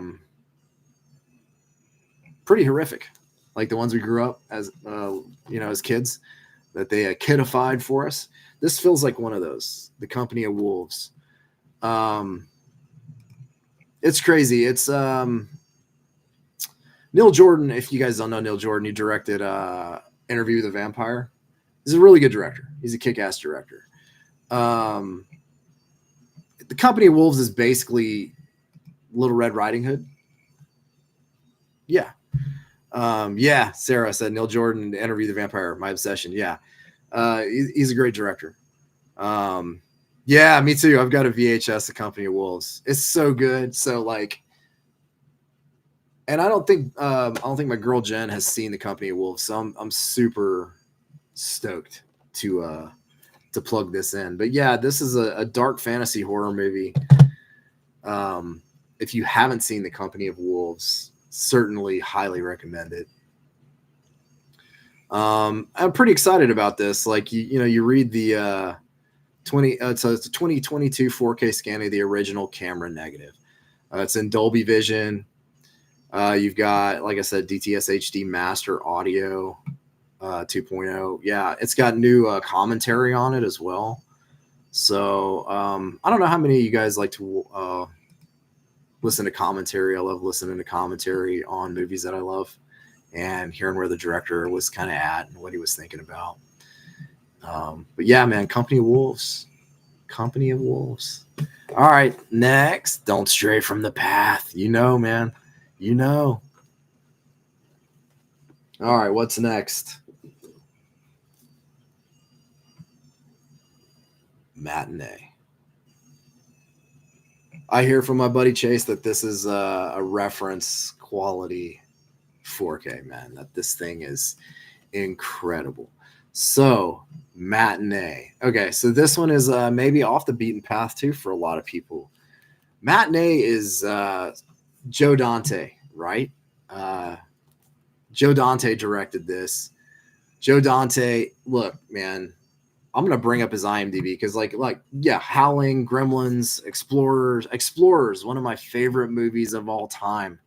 Piranha, The Burbs. I mean, dude is amazing. Joe frickin' Dante, man. He directed this. And this is set, it's set in the era of the Cuban Missile Crisis.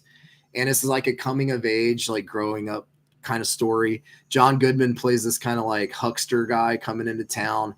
And he's basically putting together like he's a producer, and he's putting together an event, like this kitschy kind of horror event. And it's during the Cuban Missile Crisis. This has John Goodman, and you're going to see people like a lot of actor. Kathy Moriarty's in this. I think Omri Katz is in this, which you might know him from Hocus Pocus. He's a kid in this as well. Yeah, this movie is so good, man. This has a lot of like Dick Miller's in this. Joe Dante used Dick Miller in a lot of movies. He's in Gremlins. He was the guy, and he's the guy in the who actually talks about Gremlins. And Dick Miller's a friggin' gem. That dude. Yeah. So this has a lot of these kind of journeyman actors in it. This is such a good movie. I highly recommend this movie. It's a feel good kind of movie. It's not a horror movie, I would say. It's just like a coming of age movie, man. It makes you feel good watching it. It brings you back to, like, even though you could say it was a simpler time, this is like, again, it's set against the backdrop of the Cuban Missile Crisis. So there's stuff going on, and it's in the 60s, right? It's like early 60s. I love this. I love this movie. If you haven't seen it, and I cannot wait to watch this. It says on the site that it's a restoration from the original camera negative, and it was supervised and approved by Joe Dante. Presented in Dolby Vision, and it has Dolby Atmos, which is crazy. I don't have a system that can handle Dolby Atmos, but Matinee, I can't wait to plug that in. This is such a great movie. Watch this during the summer too. The kid makes trips going to the movies. It's I don't know, man. It's such a feel good movie. I love that movie. So Matinee, you guys got to see it. Yeah, Dante's a man. The Burbs, right? So my aunt produced a film called Burying the Ex, which Joe Dante directed. And that's a good movie too. But Joe Dante is a class act, man. The guy's amazing. Yeah, Burying the Ex as Anton Yelchin, rest in peace. But my aunt produced that movie. It was a Joe Dante movie, and I've got some insight to that movie as well, behind the scenes stuff. That's interesting because, like, again, my aunt produced it. It was it's a fun movie too, by the way. Burying the Ex, Alexandria Daddario, Ashley Greene. So yeah. Anyway, though, Matinee. Gotta watch Matinee. Gotta watch it. Let's see. Yeah, What We Do in the Shadows, both the movie and the series. Yeah, What We Do in the Shadows is great. It's hysterical. Yeah, if you guys don't check out commentary, like, I encourage you to, like, especially with some of your favorite movies, go throw in the commentary and have a listen, because it's really cool to hear what everything's going on. What was going on in the minds of the writers and the directors and the actors, and I don't know, it's just a whole nother take on it, and you get to learn all kinds of fun facts and things that happened behind the scenes. Yeah, Matinee here. Chase is back. Yes, Matinee 4K is one of the best he's ever seen. I can't wait, man. And again, that was approved by Joe Dante, so that's awesome. Boom. That is what I have here. Next up, The Funhouse. This is Toby Hooper, The Funhouse. Tell me you've seen The Funhouse. Tell me you've seen The Funhouse. If you haven't seen The Funhouse, I'm jealous, because I'd love to watch this again for the first time. Toby Hooper directed The Funhouse. Toby Hooper, right? Texas Chainsaw Massacre, Poltergeist, Salem's Lot. Invaders from Mars. It's Toby Hooper. Toby Hooper is one of my favorite directors. I love Toby Hooper. Even his stuff that didn't get a lot of credit is good. Like he did one called Mortuary, I think, from like some of the 2000s. Even that was fun. It wasn't the best. Like, it had some problems, but it was fun. But the Funhouse is God. The Funhouse is. I mean, look, dark carnivals, amusement parks, etc., so on and so forth. This is from what year is the Funhouse from? This is from 1981. What I love about the Funhouse is, the first part of every decade sort of feels like the decade before.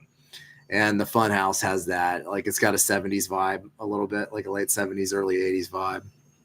Again, this is another 4K from the camera negative, Dolby Vision. I can't not see how this isn't going to be amazing. And so tell me you guys have seen this. Like, yes, Chef's Kiss, Tobe Hooper. Never saw the Funhouse. Sarah, you're going to love it. Again, like, one of the cool things about this is it's got that coming of age element again. It's got another kid and a sister, a younger boy and a little bit older sister. They're coming of age right at that right age when you have all of that.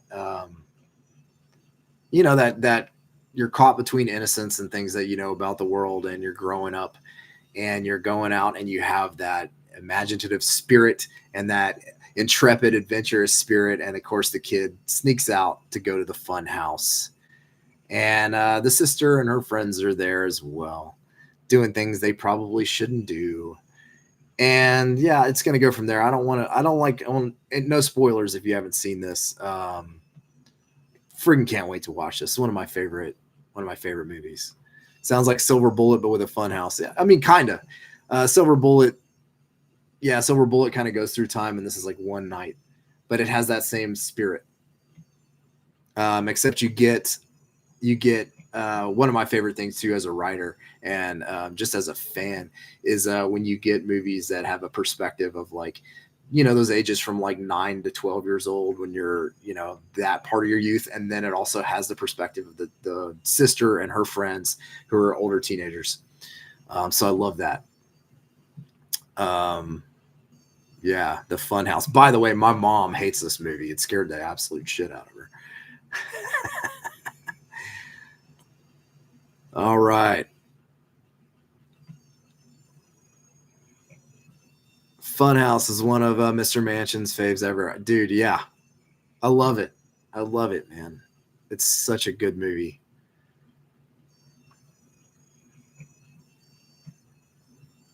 What's my take on the Tobe Hooper Spielberg controversy? You're talking about Poltergeist, I'm guessing. I don't know. I've heard mixed things about it, and hearing like what Tobe Hooper had to say about it some years ago and whatever. I don't really think there was much of a controversy, honestly. I think it was more media made controversy.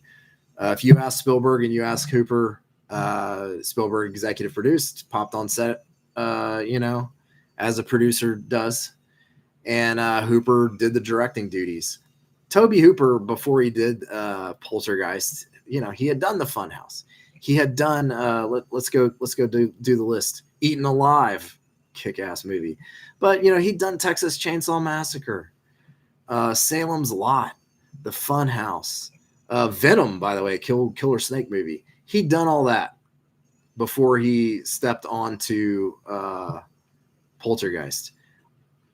I believe that Spielberg trusted him complicitly, as you would with any director who's done those type of films. I mean, that's not just a lot of directors. You're lucky if you get one Texas Chainsaw Massacre. This dude hit after hit after hit. I mean, Life Force. Have you guys seen Life Force? Oh my God, Tobe Hooper's Life Force. Listen, I think the controversy was more media made. I think Spielberg trusted him, and I think Hooper is the rightful director of Poltergeist. The controversy, if you don't know, is that Spielberg directed it behind the scenes, and Tobe Hooper's name shouldn't really be on it. I don't think so. It's got the Spielberg-esque qualities of his productions because he was the producer there, but it's got a lot of Toby Hooper-esque qualities about it. So I don't think there was a controversy in real life, honestly. And as far as like getting into behind the scenes battles between producers and directors, it happens. Shit happens. I mean, like that happens all the time. Hell, Chase is in here right now. I think Chase said he should have got one during the last sale. I'll bring it over, man. We'll watch it on your kick-ass OLED, man. But look, Chase and I have been friends. We've worked on like 3 different projects. I was just an actor in the first one. I co-produced the last one. Him and I have gotten into it. It's what happens between producers and directors. In the end, I just believe totally that producers are producers. The director is the show, man. He's the guy pulling. It's his game. The only reason executive producers have as much say is because they hold the money. Somebody like Spielberg, I don't think gives a crap about that at that point in his career. Spielberg's done Jaws, all that kind of stuff. He hired Toby Hooper to do Poltergeist, and I think he let him do it. Yeah. Still can't believe that movie was rated PG. I hear you. Poltergeist scared the shit out of me. I watched that when I was really young. Scared the shit out of me. The pool scene with the real skeletons in it. Yeah, that was real skeletons in there. There's all this. There's a lot of stories behind Poltergeist.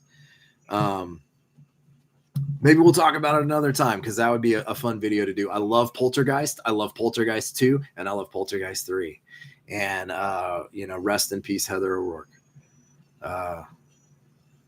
Yeah, but Toby Hooper, The Fun House. Go watch it if you haven't. And the last thing I got in here today, Cat People. Cat People. All right. Now, maybe this one is another one that a lot of people haven't seen. So Cat People is, again, I think this is another 4K scan from the camera negative, Dolby Vision. So, like, do your homework when you're looking at 4Ks, whether or not, like, how they were 4K'd. Most companies will tell you, whether it's just an upscale or whether they've gotten into the camera negative and done a real 4K job on it. So Cat People's wild, man. Cat People, you got Natasha Kinski, Malcolm McDowell. There you go. John Hurd, Annette O'Toole. Cat People's wild. Cat People is kind of like a werewolf movie from a female perspective, and it ain't a werewolf. If that makes sense. So Paul Schrader directed Cat People. Paul Schrader, so he's a writer. Paul Schrader, he maybe has bigger credits under writing. He wrote like Taxi Driver, right? Director-wise, I had to pull up his IMDb to see his directing credits. Okay, he directed American Gigolo, so that's a pretty big movie. What else did he direct? He directed Dominion, the prequel to The Exorcist, which that's an interesting film. Dog Eat Dog, he directed in 2016.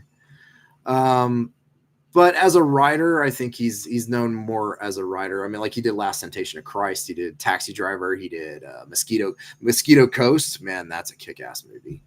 And of course, Cat People, Raging Bull. He as a writer, this guy's second to none. Rolling Thunder, Rolling Thunder, that's a cool movie. But so he wrote Cat People. Cat People's wild. Cat People, I'm gonna delete out of there. Cat People it almost again has this fantasy, but it has like an erotic thriller type of tension to it. It's really moody. It's really creepy.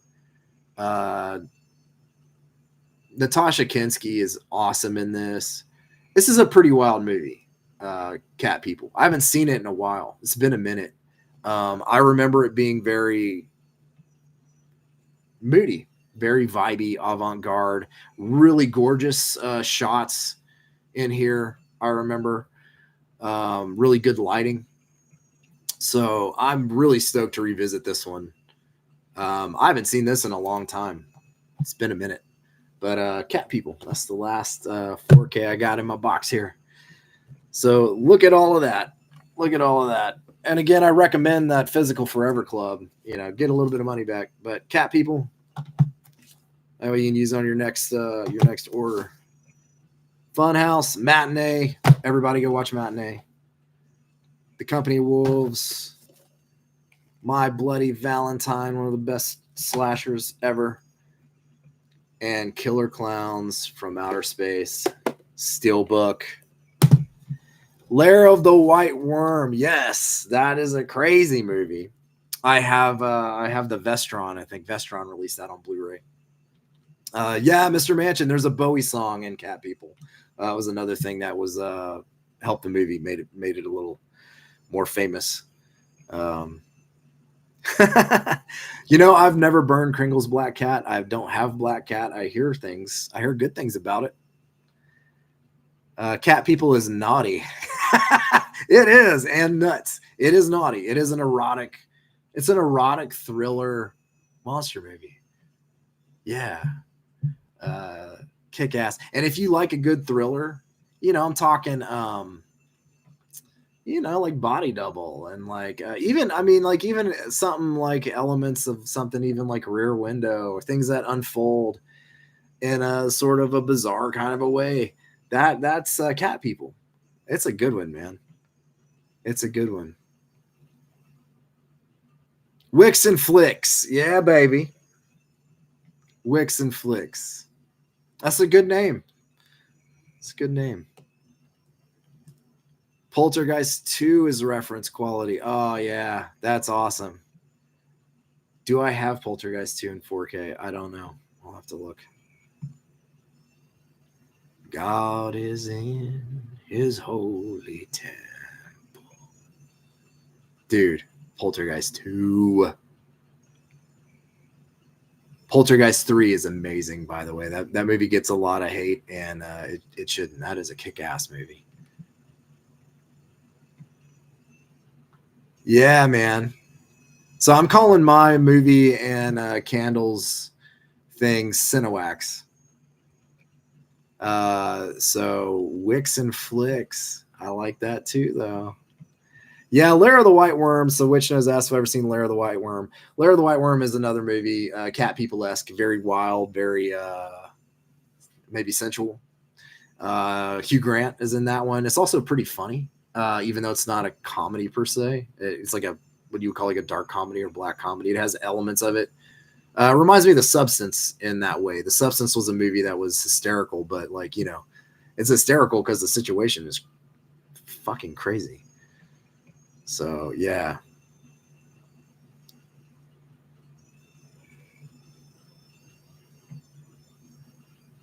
Oh, yeah, look at that. So Planet CHH does movies and is into candles. So he runs Unita Candles. Okay. What do you know? What do you know? I did not know that. I know Unita Candles, though. Yeah, Poltergeist 3 is scary as hell. Really cool movie. Really, man, we'll get into that sometime. I'm going to start deep diving into some movies. And I'm going to deep dive into some movies that you guys probably haven't seen, and other ones I'm sure that you have.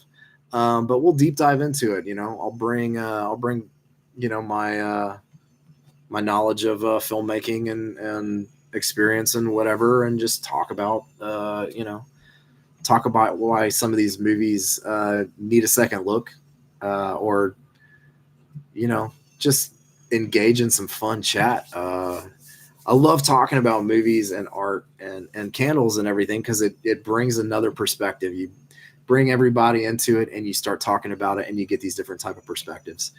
And it's one of my favorite things. It's one of my favorite things. This was an awesome hang. Yeah, I had a great time, guys and gals. Y'all guys want to hang a little longer?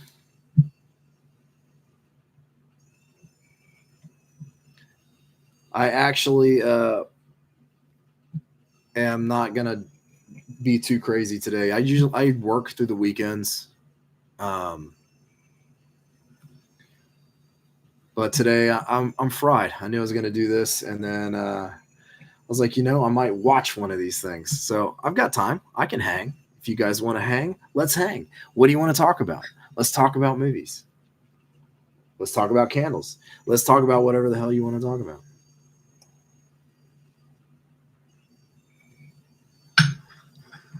Play a movie and do Mystery Science Theater. Yeah, as cool as that would be, which, by the way, MST3K is one of my favorite things ever. I've been watching that for a long time. YouTube and copyright and stuff like that, there's no way. There's no way. I can't. Same way as I can't play any music on here. I can't even play some of my own music on here. Stupid. Yeah, you do a movie, copyright infringement in a heartbeat. I don't know how, I'm sure there's like certain ways around it. There's certain channels that do stuff like that, but yeah. Mr. Mansion talking about Ken Russell's Gothic. I have never seen Gothic. It is on my list. I've got the Vestrons going. The Vestron Blu-rays, they did some really cool releases, and Gothic is in there, and it's one I don't have, and I would love to see that. It's allowed on Zoom. Gotcha. Okay. Maybe one day we'll do that. MST3K Live a few years back. Yeah, I remember when they were doing the lives. I love Mystery Science Theater 3000. I mean, and I like the new iteration too with Jonah and who's the girl? She was in Supernatural, and I think she's pretty popular online. I can't remember her name, the redhead. She's great. I love her. She was awesome. I don't know how many DVDs and Blu-rays I have actually. I have an app, My Movies Pro or something like that, where I catalog my Blu-rays and 4Ks, and only those, because if I go out and find a Blu-ray or a 4K, I can check that list, and if it's not on there, if it's something I just have on DVD or VHS, it won't be on the list. That way I know I can pick it up. So altogether though, like I can tell you, I've got that back there. I've got two things in bins right now because we are rearranging this entire room, and I built Jen a desk and a place for her to work behind me. I've got another shelf over there with all my Vinegar Syndrome stuff on it. I don't know, a lot, and I have a lot of VHS. Like I have some VHS. I know that some pretty rare stuff. Is Halloween 3 your favorite horror movie ever? Halloween is my favorite horror movie ever. 1978's Halloween, John Carpenter's Halloween. It's my favorite movie, not just horror. It's my favorite movie, Halloween.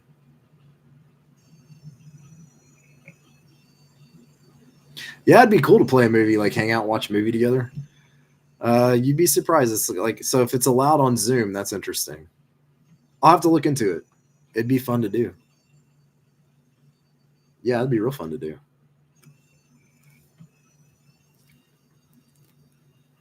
Mr. Manch says he saw Halloween when he was 5. So here's my story about Halloween. Maybe partially why it's my favorite movie of all time. I don't remember how old I was. I used to sneak downstairs. All right, and this will bring you back. This is going to bring you back to the era, right? We had a HBO and Cinemax. Every once in a while, we'd get HBO and Cinemax. We didn't have cable a lot. But when we had cable, boy, that was exciting. And I would sneak downstairs middle of the night and watch movies I wasn't supposed to watch. Yeah. And one night, I snuck downstairs, and I think I was like 7, maybe. Which, by the way, we had the Sony TV that's in Poltergeist. The famous one where she's like, "They're here." We had the exact TV of that. That was the TV we had, and we had a Beta. We were Betamax people. We were not VHS. Betamax lost that war, unfortunately, although they were far superior, by the way. Skinamax. I did watch some Skinamax.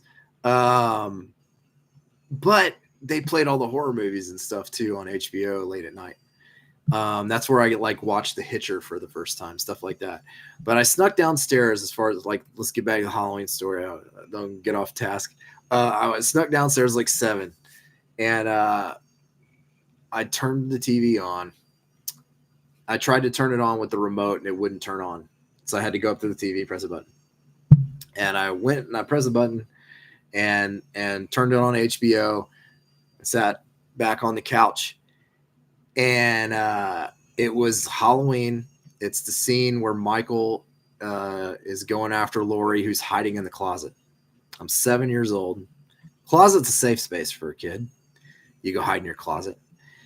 And I'm sitting there on the couch, and she's hiding in the closet, and that scene starts to unfold where he starts breaking through the closet, and she's trying to unwrap that wire hanger.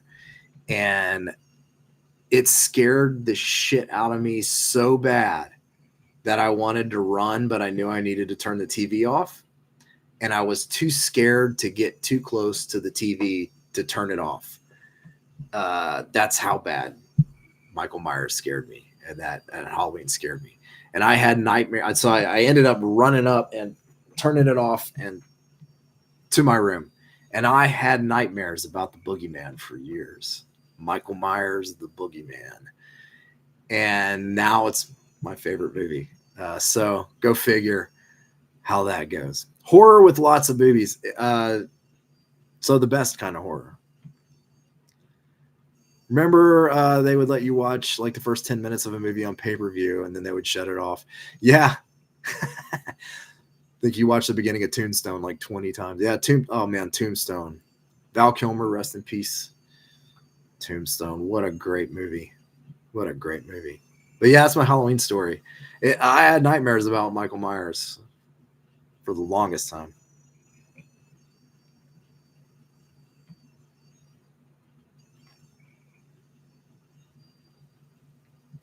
Yeah.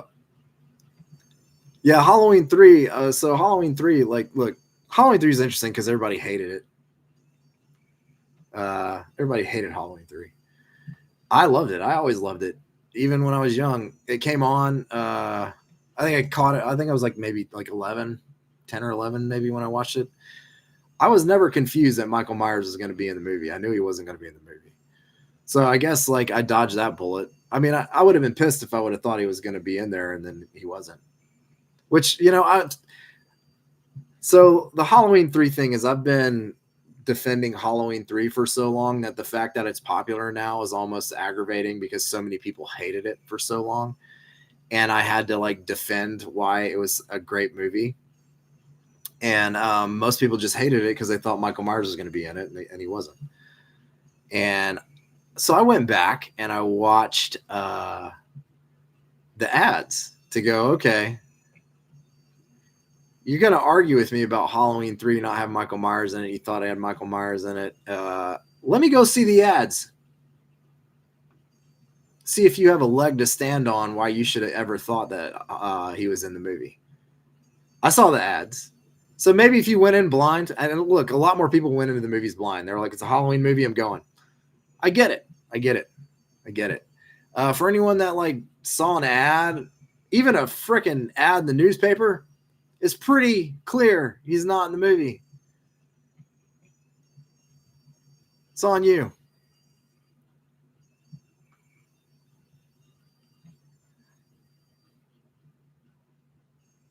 Childhood nostalgic fear makes you appreciate. Yeah. Halloween is an incredible movie, by the way.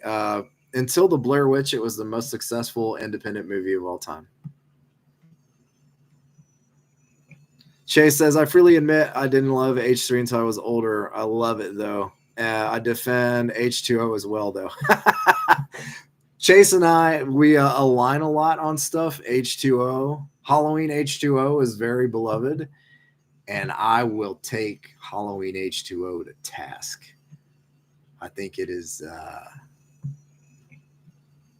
I got problems with Halloween H2O. I'll just tell you that.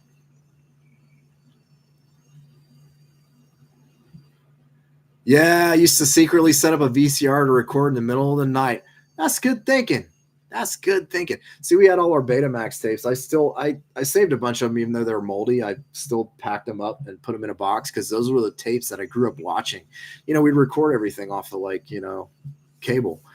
And I had wrestling, old school wrestling recorded. I was always into wrestling. Yeah, man. That's a good idea, though. I wish I would have thought about that when I was younger. Secretly set up the VCR. That's so good. Yeah, Tom Atkins, man. Yeah, that remake, so good. Though, first off, like, I'm going to tell you, if you haven't seen My Bloody Valentine, the original, go watch the original. It's friggin' amazing. Friggin' amazing. And then watch the frickin' remake, man. The remake was awesome. So, like I was saying before, it was the first digital 3D movie to come out in theaters. I might be wrong, but I don't think I am. It was definitely before Avatar and all that, and it was before it got popular. And I remember going and watching My Bloody Valentine 3D, and the immersive quality of the digital 3D in that movie was so friggin' cool. Like going through the woods and having the woods go by you, like seeing like the gore was crazy. Like, and they had the shtick, the 3D shtick, but they did it really, really well. My Bloody Valentine 3D is such a kick-ass movie. Yeah. I love that movie, man. Why they didn't do a sequel, I don't know. Tom Atkins, yeah. We were talking about, right, because of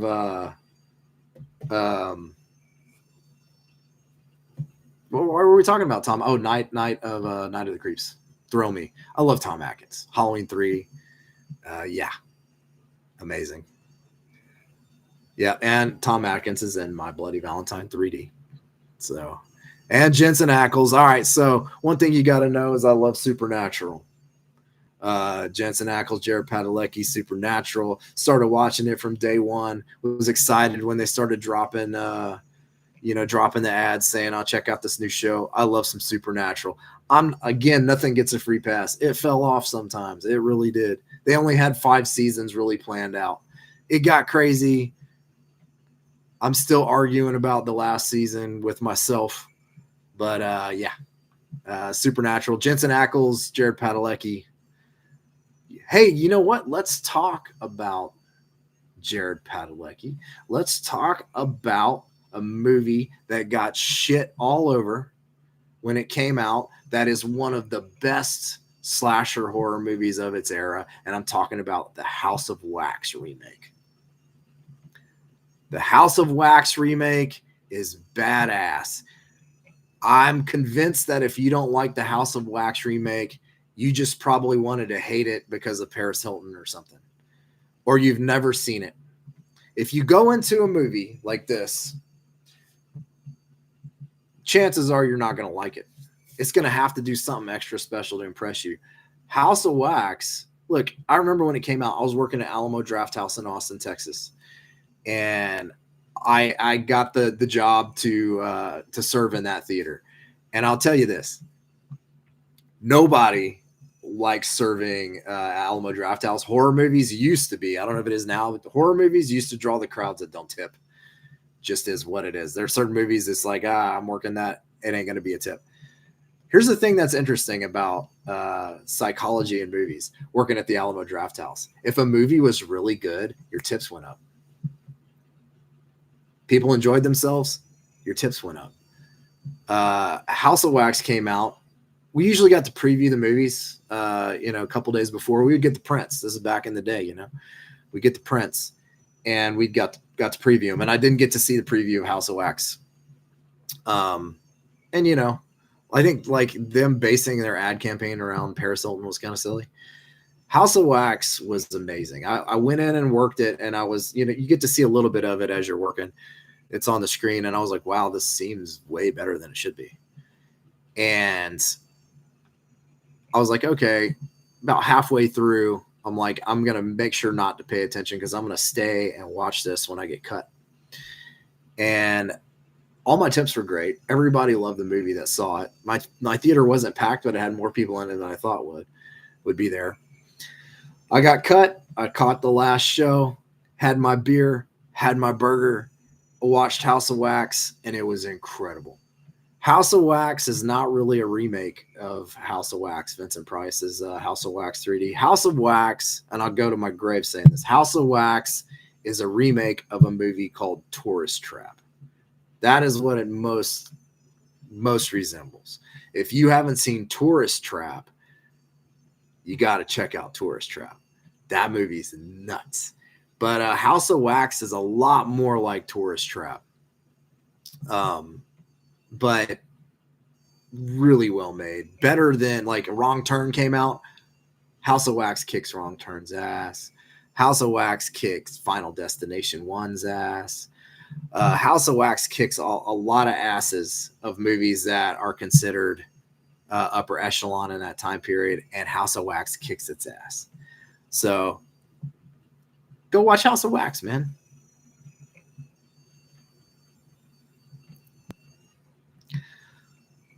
Sarah, I've seen the first season of Supernatural like 7 times. Yeah, the first season's amazing. The first season is when they were doing the Freak of the Week, really. It was like a monster movie every episode. And then it started moving more into like the main series. When I first saw you, I thought you could play Jim Beaver's son or nephew on Supernatural. Hey, man, I actually have a funny story about that. When I was in LA, looking for agents, Jim Beaver's agent was one I almost signed with. And second is, so in order to get on a show like Supernatural or whatever, the way TV casting works is they use the same casting director. The casting director uses like a handful of talent agencies. And if you're with one of the talent agencies that they use, then you get a shot at the show. But there's a lot of different talent agencies. And so certain shows, you'd see a lot of people from that company. So a friend of mine lived next door to the main casting agent for Supernatural.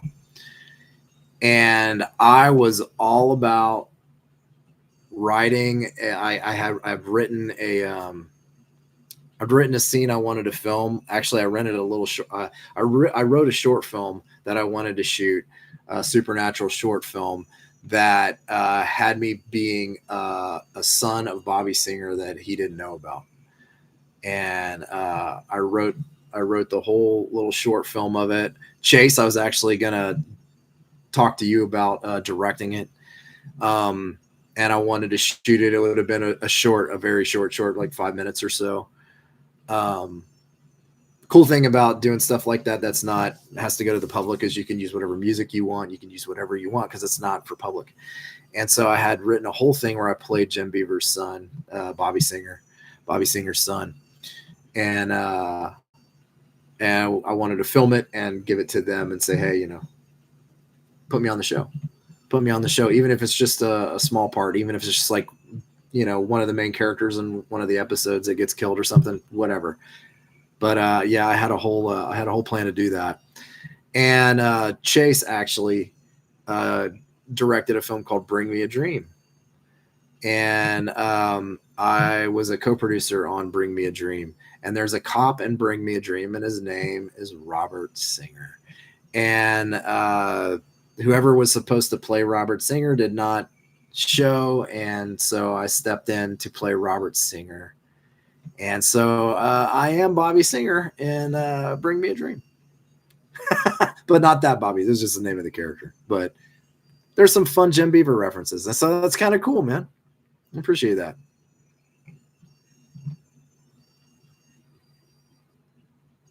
Oh, dude. All right, Chase is off to jump on the real life Mario Kart ride. Rock and roll, dude. Have a good time. I can't wait to hear about it. Sarah's going to jump off, run some errands. Hey, thanks for being here. Yeah, hopefully we'll do another live soon. We're rolling on about 2.5 hours. Can hang a little while longer if you guys and gals want to. I still need to go get the rest of my coffee.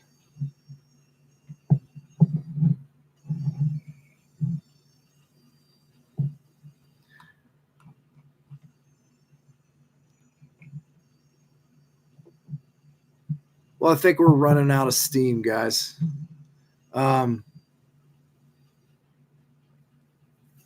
So what we'll do is we'll wrap it up. I appreciate everyone showing up. So remember, y'all, tomorrow is the Witch Nose Candle drop for the 6 summer sweets. You're going to have Dark Carnival. One of my favorites of all time, Dark Carnival. You could just like, I would need a lifetime supply of Dark Carnival. Attic Toyroom. Really neat conceptual peanut butter jelly. It's a peanut butter jelly candle. It's friggin' awesome. Roasted salted peanuts. Look at the wax. Peanut butter wax. It's amazing. It's amazing. So tomorrow, that's dropping. And, of course, Killer Bitch Bubblegum. Watermelon bubblegum. Kind of has a Jolly Rancher slant. Kind of has a Bazooka Joe slant. Has a Watermelon Bubblicious slant. I will do full reviews of everything post-burn and all that coming up. I'm gonna try to do some videos for this drop, for the brass coffin stuff that I have, and I'll try to do some videos for you guys soon. I hope. Just busy. But I'm loving doing the lives. I hope we can continue to do these. So I don't know when the next one will be, or what we'll be talking about. But hope to see you all soon. You guys have a great weekend. And yeah, go watch a movie. Go burn something. Go buy Spider Bite from Witch Nose. Leave me one. I need one because they got a kick-ass sale. Remember, VidGhoul, VIDGHOUL is 10% off. But Witch Nose is doing a kick-ass sale, and $6 off each candle. It's going on right now, and this is not restocking. So guys, light half of the year. Really awesome line. Go watch the video on it if you want some reviews. I did some in-depth reviews on it. Yeah, man, I never filmed that. I wrote it and then I didn't do anything with it. But yeah, they ended the show. It would have been fun, man. I would have loved to have been on that show. There are rumors that Supernatural will be coming back. I know Jared and Jensen both said they will 100% come back. Right circumstance, right story. They're both pretty busy right now, as I've seen, but I wouldn't be surprised if Supernatural returns one day. And if it does, you better believe I will be gunning to get on that show. All right, y'all. Have a good weekend. Check you guys later.